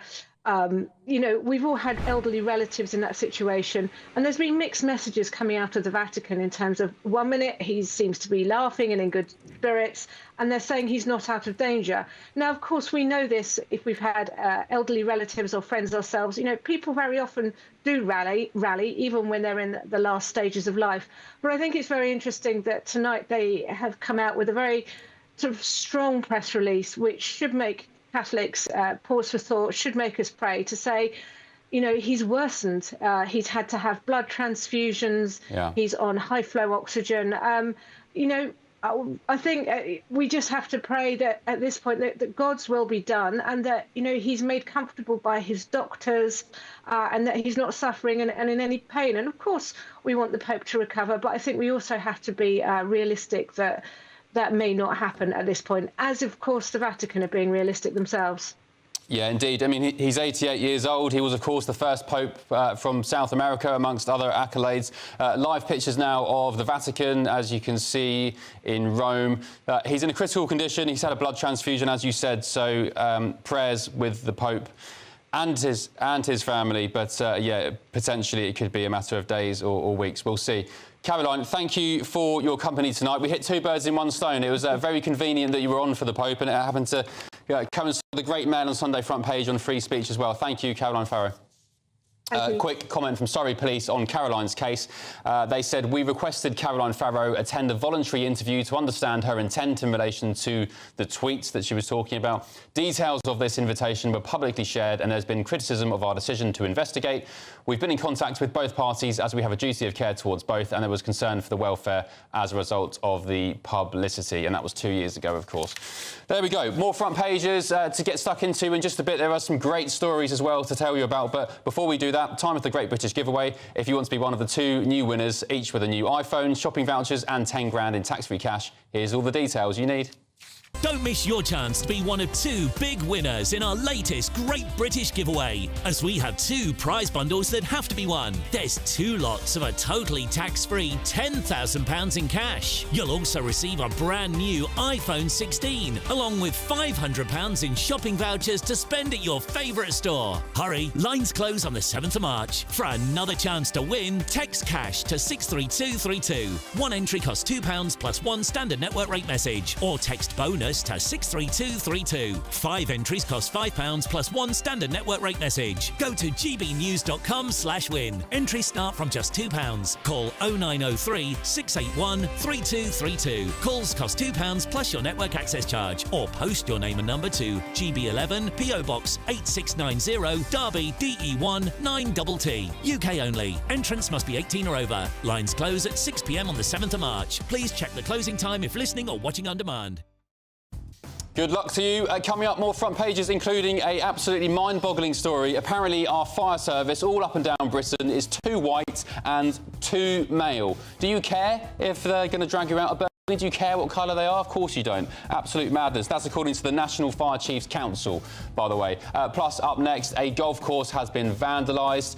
With what I will reveal all in just a second. It's rather disturbing, to be honest. Find out in just a tick. This is Ben Leo Tonight, only on GB News.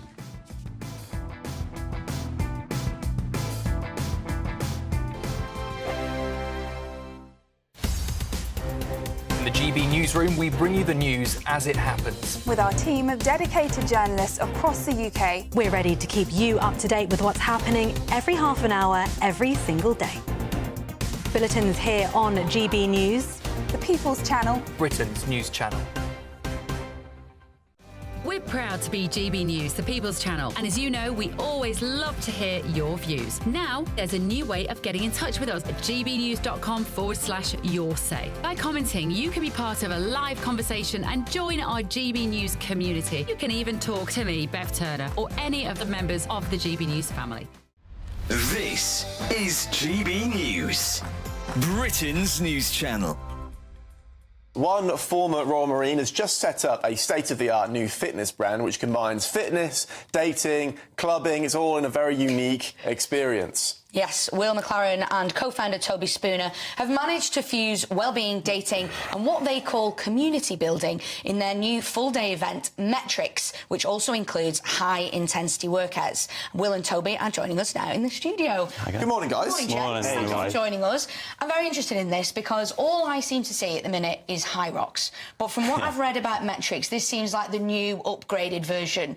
What can you tell us about it? Tell our viewers all about Metrics. Well, it is a fitness competition, but we are combining the music and production element. Also, we want it to be quite a social event as well. So we want people to come, meet each other and have a great day out. So what does that actually mean? Tell us a little bit more in detail. Toby, just tell us a little bit about what's involved. So, in short, it's an immersive fitness competition. Yeah. So you can do a partner workout, you can bring a friend, or we can actually make people. So we're getting that dating element. Well, it was Valentine's yesterday. Precisely, so right. is this going to be the new Tinder? People going along to Metrics and meeting their future partner? Well, exactly that. So we've done a load of research into it, and what we've found is that exercise is slowly becoming more of a dating scene. So is it, I assume, some behind the scenes of what Metrics will look like? Because it's still to start, isn't it? Is it big March it begins? Yeah, so 1st and 2nd of March, so it's in 2 weeks, at a magazine in North Greenwich. We've known each other for a fair while, but we kind of put our heads together. So we've worked in fitness for years, and we found that music really drives performance. And people love music. People will come to our classes, they'll come away and they'll say, music was so good. And it just elevates the experience. We said, how can we put this on a scale tenfold? GB News, the People's Channel. I'm Christopher Hope. From pop stars to politicians, I'll interview anybody in a pub who's got a political opinion. Join me every Friday on Spotify, Apple Podcasts, YouTube or gbnews.com, or wherever you get your podcasts. This is GB News, the People's Channel.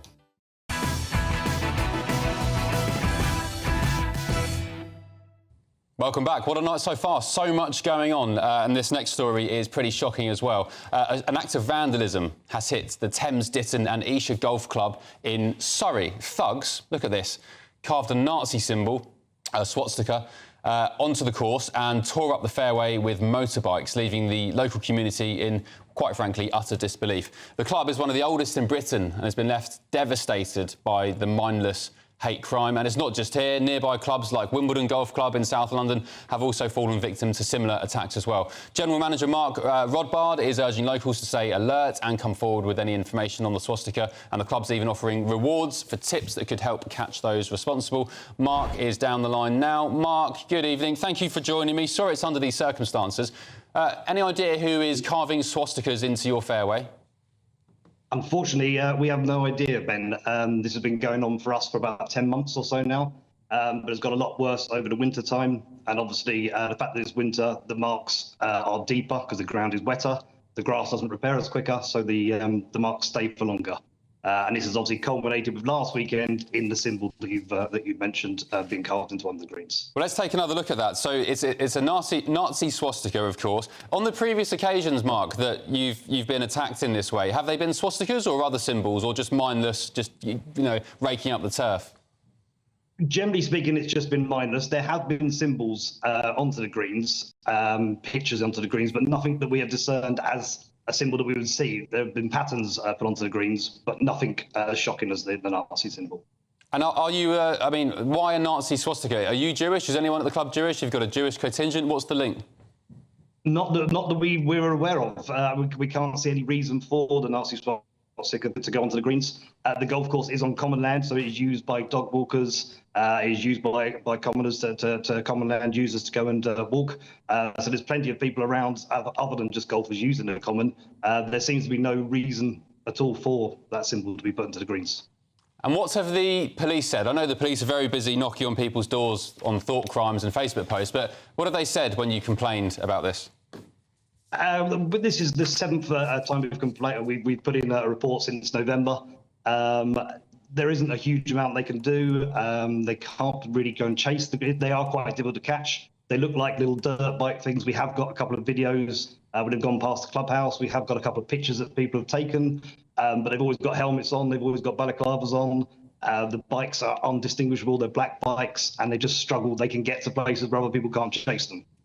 So it's going to be a difficult thing to catch these people, which is why we're obviously asking for the community's help. That if anyone knows who these people are, that they can help us. Any clues, Mark? Are they kids? Do you think? Are they juveniles? Any ideas? I would say so, but I think that's me just thinking that they're on small dirt bikes with balaclavas and helmets on. I assume that they're teenagers, but I think that's an assumption on my part.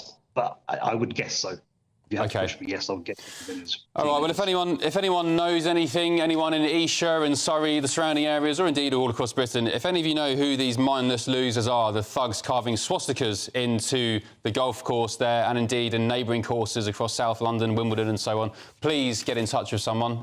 Somebody knows who they are. Don't mean to turn this into a version of Crime Watch, but this kind of stuff needs to be outed and resolved. Mark, thank you very much for your company. Thank you. Thank you for your time, Ben. Thank you on the show. Thank you. Thank you, mate. Right, more front pages now. Let's remind ourselves of the Daily Mail splash. We discussed it in some length, didn't we? Come out, it's the Thought Police, is the front page. Two coppers, one looking very proud of himself, flashing his badge there to the front door of a granny who dared criticise Labour councillors on Facebook. There we go, Great Britain 2025. The Sunday Express. Australians won't ditch the monarchy. Big support for William and Kate down under. The Observer. Prime Minister lays down Ukraine peace demand ahead of Trump talks. It's Keir Starmer, rather, who is, of course, meeting the president in Washington next week. He says Kyiv must be at the heart of any negotiations to ending the war. The Sunday Telegraph. Prime Minister looks at faster boost for defence. Starmer is to tell Donald Trump that the UK is ready to step up security role at their big meeting this week. The Daily Mirror. New breed of danger dog floods into the UK. Bully Kutas from Asia, or Kutas, K-U-T-T-A-S. They can grow up to 95 kilos. One victim is calling for a clampdown after being attacked. And the Mirror shares a string of puppies for sale online. So they're taking over, apparently, from the banned XL Bully. I always was a cat man myself. The Sun on Sunday, Gino D'Acampo, shock. He apparently drew explicit pictures of a producer live on TV.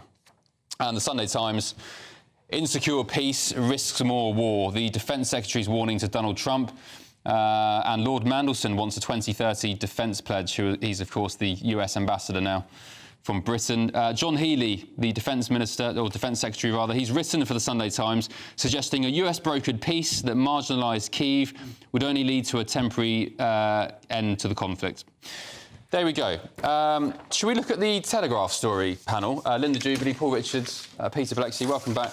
At the very bottom of the Daily Telegraph front page, very interesting story. I don't know who or what you'd call for if your house was on fire and you needed saving from your first floor bedroom window. Would you care if they were black, white, Asian, Jewish, you know, whatever else? Apparently, though, according to the National Fire Chiefs Council, Britain's fire service is too male and too white. It's full of misogyny and needs more diversity. Linda? Yeah, but let me say that I've been covering this kind of misogyny since I was 24 years old, where I covered it for the Daily Mail, and that was at Soho Firehouse, where a woman was stripped and hosed down in front of one of the engines. And actually, I don't think that is happening anymore, but I know of at least 2 fire services that are now in special measures and have to be directly run by the public sector. So there clearly is a problem that hasn't yet been fully dealt with, and it has to be, because you want to attract the right calibre of women into the service. There's no question about that. But what? Why do you need women if they're not good? I'm not saying they're not good enough for the job. Yeah, they are good enough. It turns out one fire service is run by a woman. She's a chief fire officer, so they clearly are good enough. I'm not saying women can't do the job, but if it turns out that at one force it happens to be 100% men who are capable of doing the job, why? I mean, why? No, but I think the argument here is that there is a level of misogyny that is faced by the women once they're in the unit, and that's why they don't feel comfortable. That's what, as I understand the situation from the fire officers with whom I worked directly for 2 years when I did the media training for our emergency services. Peter, it says here from the report, the fire service across Britain is institutionally misogynistic, homophobic and racist. It goes on to say the common image of a firefighter is, for the most part, a white heterosexual male turning out in a fire engine to fight fires.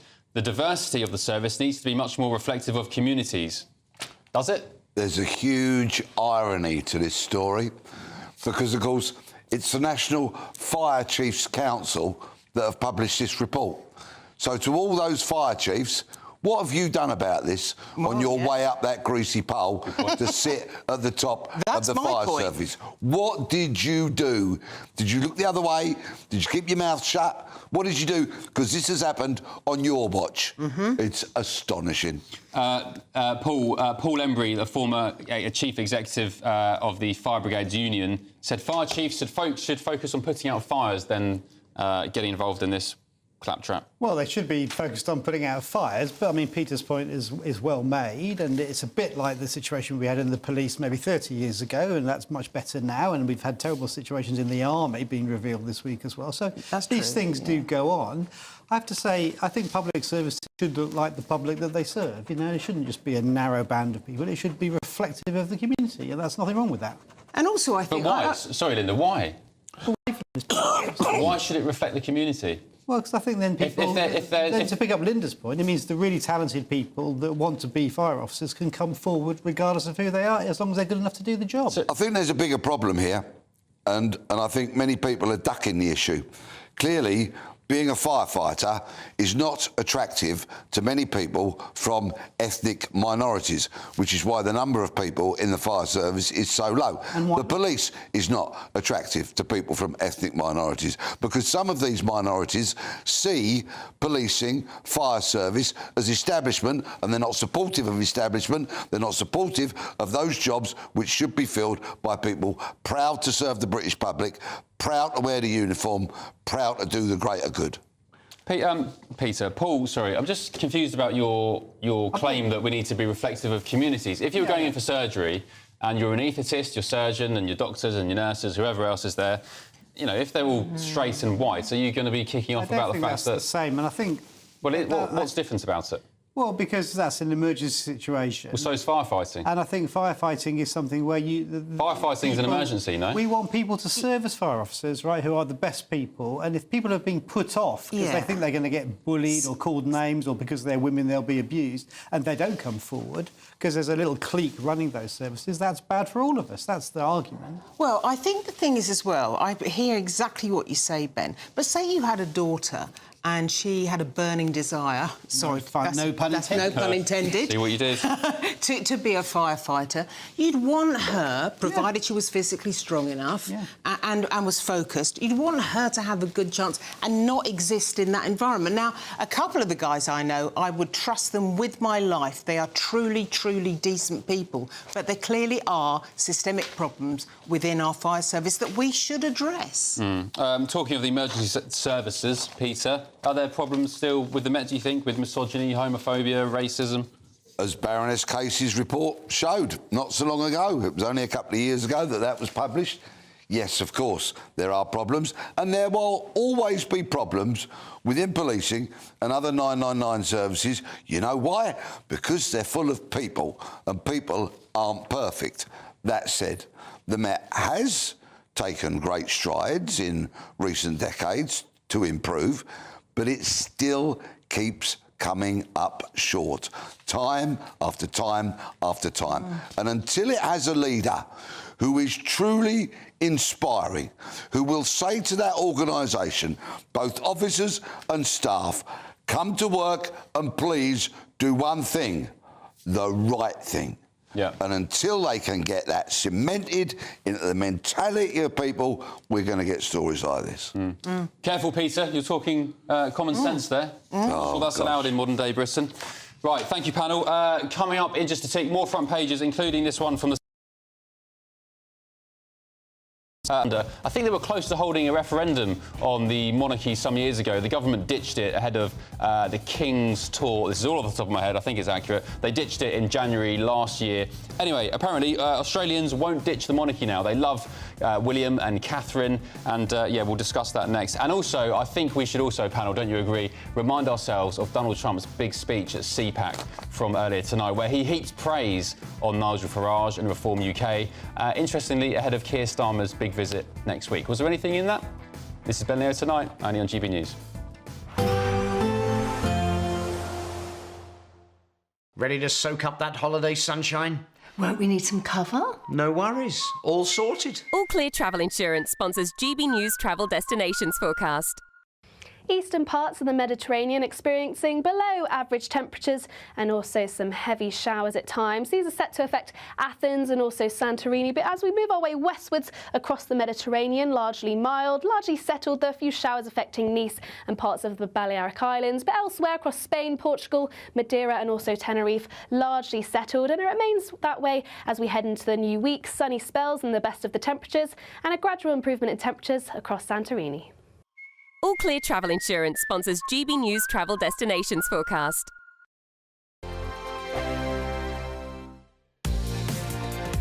Mornings don't have to be tiresome, especially if you have the right company. Wake up to news as it happens, opinion and debate, and of course, a little bit of entertainment too. Because when the kettle's on, we're on. That's Breakfast on GB News, a show worth waking up for. Every morning from 6 a.m. Only on the People's Channel, Britain's news channel. We'll spread the news, you spread the word. This is GB News, Britain's news channel. And then fashionistas are keen to see which new trends are set to hit the catwalk. Well, our next guest is very well placed to share her predictions with us after being a contestant on hit ITV series Dress the Nation, as well as being an upcycling and sewing consultant. Wow.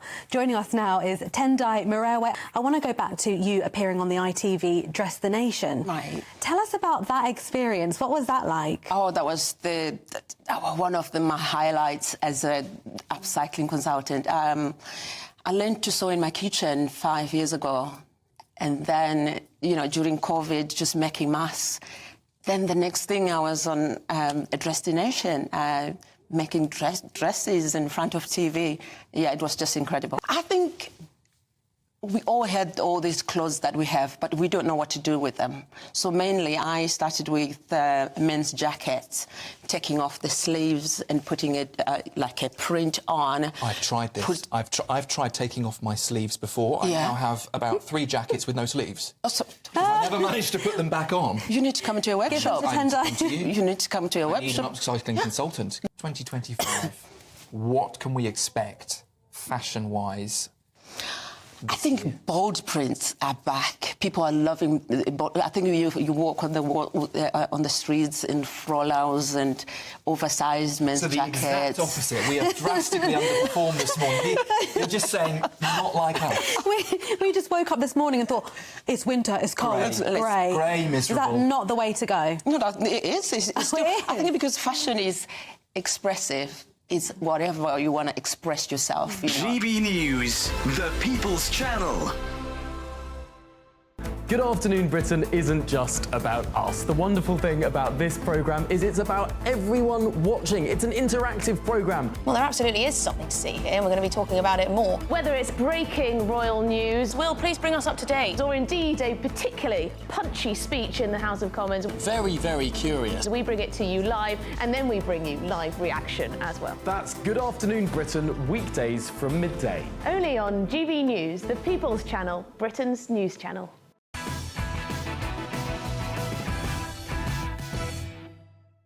Welcome back to Ben Leo Tonight. Let's get a reminder of tomorrow's newspaper front pages. These will be in your local newsagent tomorrow morning. Eat your cornflakes, have your toast, go down and get a paper. Starting with the Mail on Sunday. The headline is, and we've discussed it in some length, come out, it's the thought police. As thousands of real criminals go uninvestigated, 2 detectives call on a grandmother.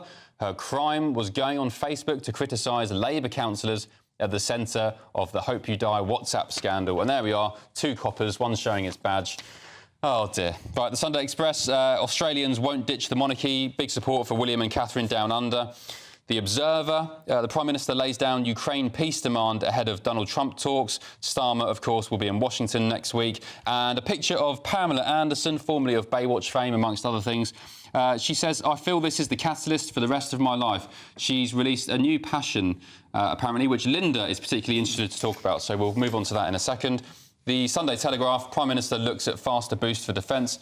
He's going to tell Donald Trump, apparently, next week that the UK is ready to step up its game when it comes to defence. And at the very bottom of the Telegraph there, we just spoke about it. Fire services in Britain, apparently 2 white and 2 straight. Also, they're homophobic and racist. The Sunday Mirror, new breed of danger dog floods into the UK. Move aside XL bullies. The bully Kutas, which can grow to 95 kilos, is now flooding the UK. Puppies are being sold online. The Sun on Sunday, new Gino D'Acampo shock. Apparently he drew explicit pictures of a producer live on air. Are you shocked? And the Sunday Times, insecure peace risks more war. John Healey, the Defence Secretary, is giving a warning to Donald Trump that, insecure peace, shaky deals with Vladimir Putin is going to risk even more bloodshed. Should we go back to The Observer? Linda, because you caught your eye on Pamela Anderson here, formerly of Baywatch. What's your thoughts on her? You're a fan, aren't you? Lately, I've become such a big fan.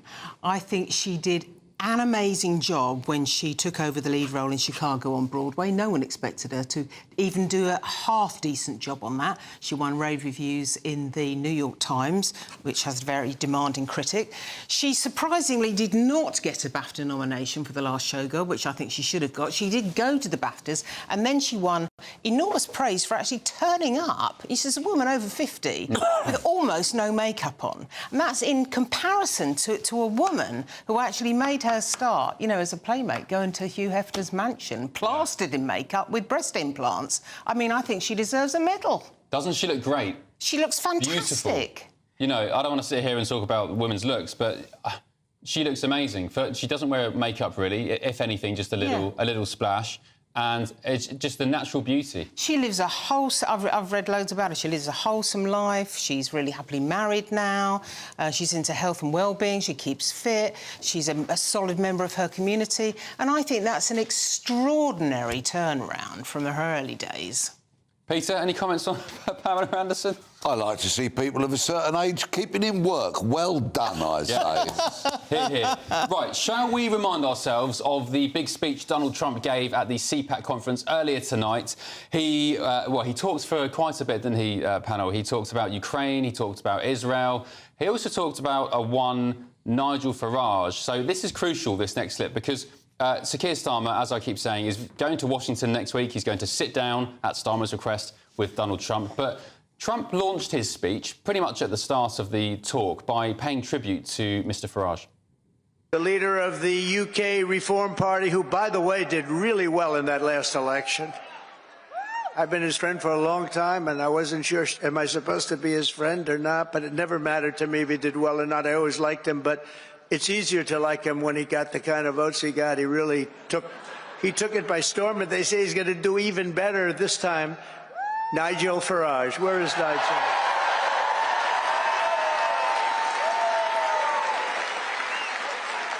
Thank you, Nigel. Thank you. What a great guy. Paul Richards, what does Keir Starmer think watching that tonight? Well, the John Healey piece in the paper tomorrow does make the point that if we cave into Putin and we just let them have territory in return for their aggression, that will lead to wars down the line. And I think that's what Starmer will go to Washington with, that message that Kiev has to be involved in the negotiations and Putin cannot be caved into. You know, if you give in to bullies... But sorry, what's Starmer going to think watching Donald Trump, who he's meeting next week, praising Nigel Farage? A man who's leading the polls, he's trouncing... Well, trouncing maybe is a bit much, but leading Labour in the polls, in many polls. In some polls, yes. I mean, Labour is ahead in some of the others. It's more of a problem for the Tories, I think, actually. But I think he's going to go in with the big geopolitical interests of the UK rather than worrying about Nigel Farage. OK. One more clip to show from Mr President Trump's speech this morning, this evening. He called the net zero march to eradicating carbon a scam. Take a look at this. I terminated the Green New Scam. One of the greatest hoaxes ever played on this country is the Green New Scam. Oh, my gosh, Peter, he can't say that. What about the world? We need to save the world. It's not a scam, is it? Ed Miliband is probably losing his marbles as we speak. Of course, he kind of chimes very much, President Trump chimes very much with so many of the Reform MPs on this, in saying that it's a waste of money, it's a scam, we'll abandon it all, we'll ditch it, should we get elected. It's a growing movement, I think, people who are just concerned about how much is this costing us, what will be the benefits, is it proven, or are we being taken for a ride? Yeah, interesting. Interesting. Can I have a sentence on that? I think Ed Miliband's going to wake up and think, actually, what a great opportunity for the UK. Let's get those green jobs here instead. If America doesn't want to show leadership, UK can. Yeah, right. The world's moving on with everything, with net zero, with immigration, with economic policy. You know, everyone's moving on. And then just the UK and Europe, specifically, just seem to think, you know, stuck in their old ways. Give it 3 or 4 years, I think we'll get there. Anyway, coming up, it's the big weekend fails. I'll be showing you more of what's going on here.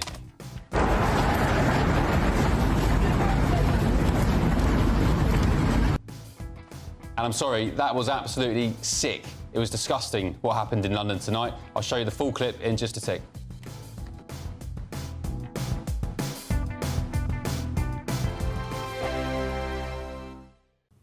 Hello there, welcome to your latest GB News weather forecast from the Met Office. It's going to turn much more unsettled through Sunday. Outbreaks of rain, strong winds as well. Could be some local disruption, but it is staying on the mild side. A brief ridge of high pressure through Saturday, but that's being replaced by this wet and windy weather moving in from the Atlantic, bringing strong winds, outbreaks of rain across many parts through the day tomorrow. So a quiet end to Saturday, some low cloud mist and murk developing as we move into the early hours. But later on in the night, we'll see outbreaks of rain, stronger winds moving into parts of Northern Ireland, western Scotland. Temperatures rising through the night, 5, 6, 7 degrees to start Sunday morning. A wet start across Northern Ireland, western parts of Scotland. Elsewhere, dry but quite murky and cloudy. But let's look at the details for Sunday morning. Heavy rain across western parts, still drier towards the east. Some bright spells across Shetland, but the heavy rain pushing in quite quickly through the morning. Widespread rain across Northern Ireland. Wind gusts of 60, 70 miles an hour through the day here. Dry start for eastern parts of England, but wetter across Wales, the West Country, as the rain moves in. Some sunny spells across southeast England. Here it will stay driest for longest through the day, but elsewhere turning increasingly unsettled. The rain could lead to some localised flooding as rainfall totals build up through into the afternoon and evening time, particularly across the high ground in the west. Showers following into Northern Ireland, western Scotland later on in the day, and the rain eventually reaching southeast England. But a blustery day for all. Met Office warnings out for wind and rain, so do stay up to date here. Temperatures again in double figures. Rain continues to flirt with southeastern parts on Monday initially, but it does clear out the way, and it's then a blustery day, sunshine and showers across the country. Some of them on the heavy side at times. In between, though, plenty of sunshine and temperatures just feeling a little fresher, and it stays unsettled through Tuesday and into Wednesday with further showers and rain and temperatures nearer to average. See you soon. If you want your news to be straight talking... This is a nightmare for the Conservatives again. Down to earth. It's not just Nottingham where this is happening, is it? And most importantly, honest. Hard-working, middle-class taxpayers, they'll get the book thrown at them. Then catch me, Martin Daubney, Monday to Friday, 3 till 6 p.m. on GB News, Britain's news channel. Join me, Nana Akwe, for an informative, interactive news programme with a difference. It's fun. No, he didn't say that, Dave. I'm so surprised. I think there's an element of truth to that. Join me from 3 p.m. every weekend, only on GB News, Britain's news channel. We're proud to be GB News, the People's Channel. And as you know, we always love to hear your views. Now, there's a new way of getting in touch with us at gbnews.com/yoursay. By commenting, you can be part of a live conversation and join our GB News community. You can even talk to me, Bev Turner, or any of the members of the GB News family.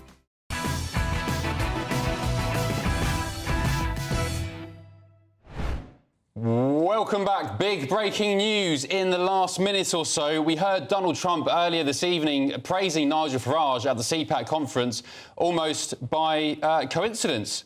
Sir Keir Starmer tomorrow will condemn the dangerous right-wing politics of Reform UK, with the PM to insist Nigel Farage's party are not the answer for Britain. This is an all-out attack on Nigel Farage and Reform UK. At a speech tomorrow at the Scottish Labour conference in Glasgow, Sir Keir is expected to say that if we don't show a path to the future, others will fill that void. He will say that the dangerous, again, I'll repeat, the dangerous right-wing politics of Reform UK will say they are the ones who can tilt politics towards the interests of working people, but they are not telling the truth. They are not to be trusted. They are dangerous right-wing politicians. Paul Richards, this seems pretty explosive, bearing in mind what we've seen this evening from Donald Trump.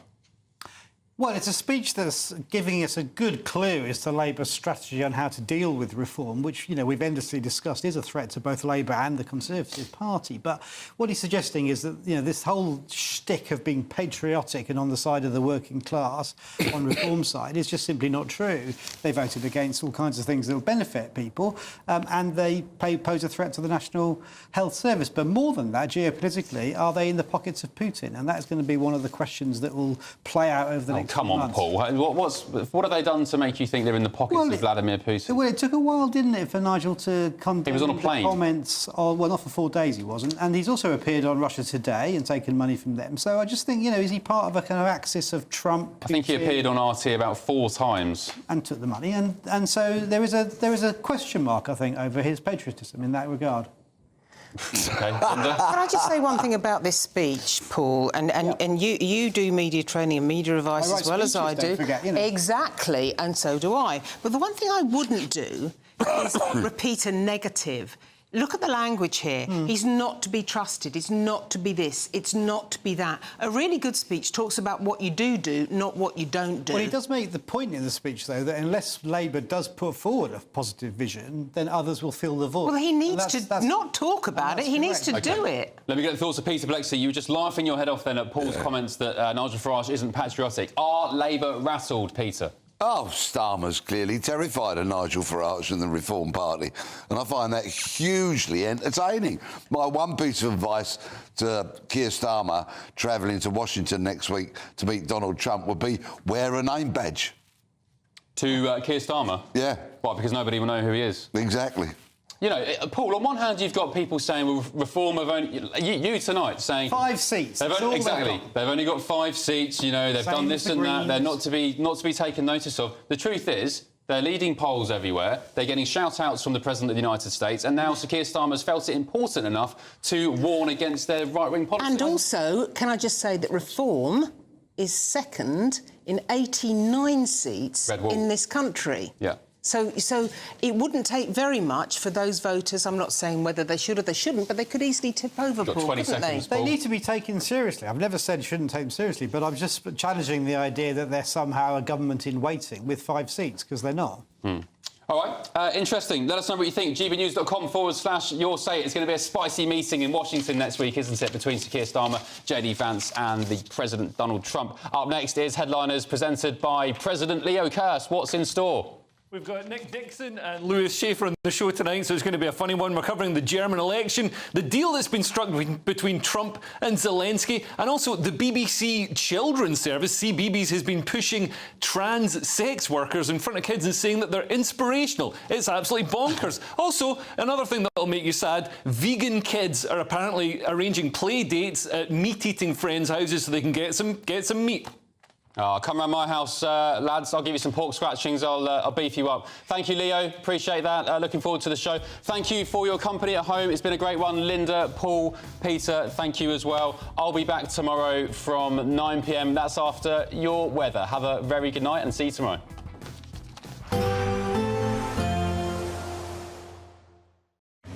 A nice bright morning will generate a lovely warm day, right through to the evening. Boxed Solar, sponsors of weather on GB News.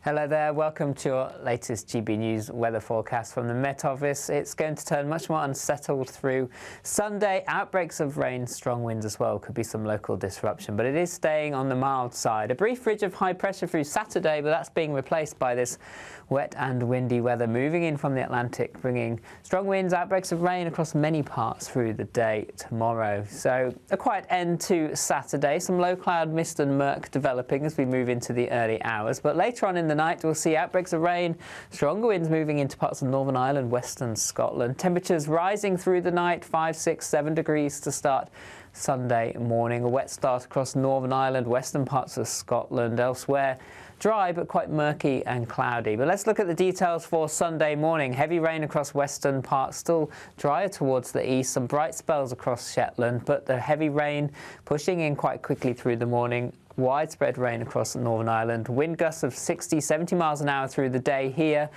Dry start for eastern parts of England, but wetter across Wales, the West Country, as the rain moves in. Some sunny spells across southeast England. Here it will stay driest for longest through the day, but elsewhere turning increasingly unsettled. The rain could lead to some localised flooding as rainfall totals build up through into the afternoon and evening time, particularly across the high ground in the west. Showers following into Northern Ireland, western Scotland later on in the day, and the rain eventually reaching southeast England. But a blustery day for all. Met Office warnings out for wind and rain, so do stay up to date here. Temperatures again in double figures. Rain continues to flirt with southeastern parts on Monday initially, but it does clear out the way, and it's then a blustery day, sunshine and showers across the country. Some of them on the heavy side at times. In between, though, plenty of sunshine and temperatures just feeling a little fresher, and it stays unsettled through Tuesday and into Wednesday with further showers and rain and temperatures nearer to average. See you soon.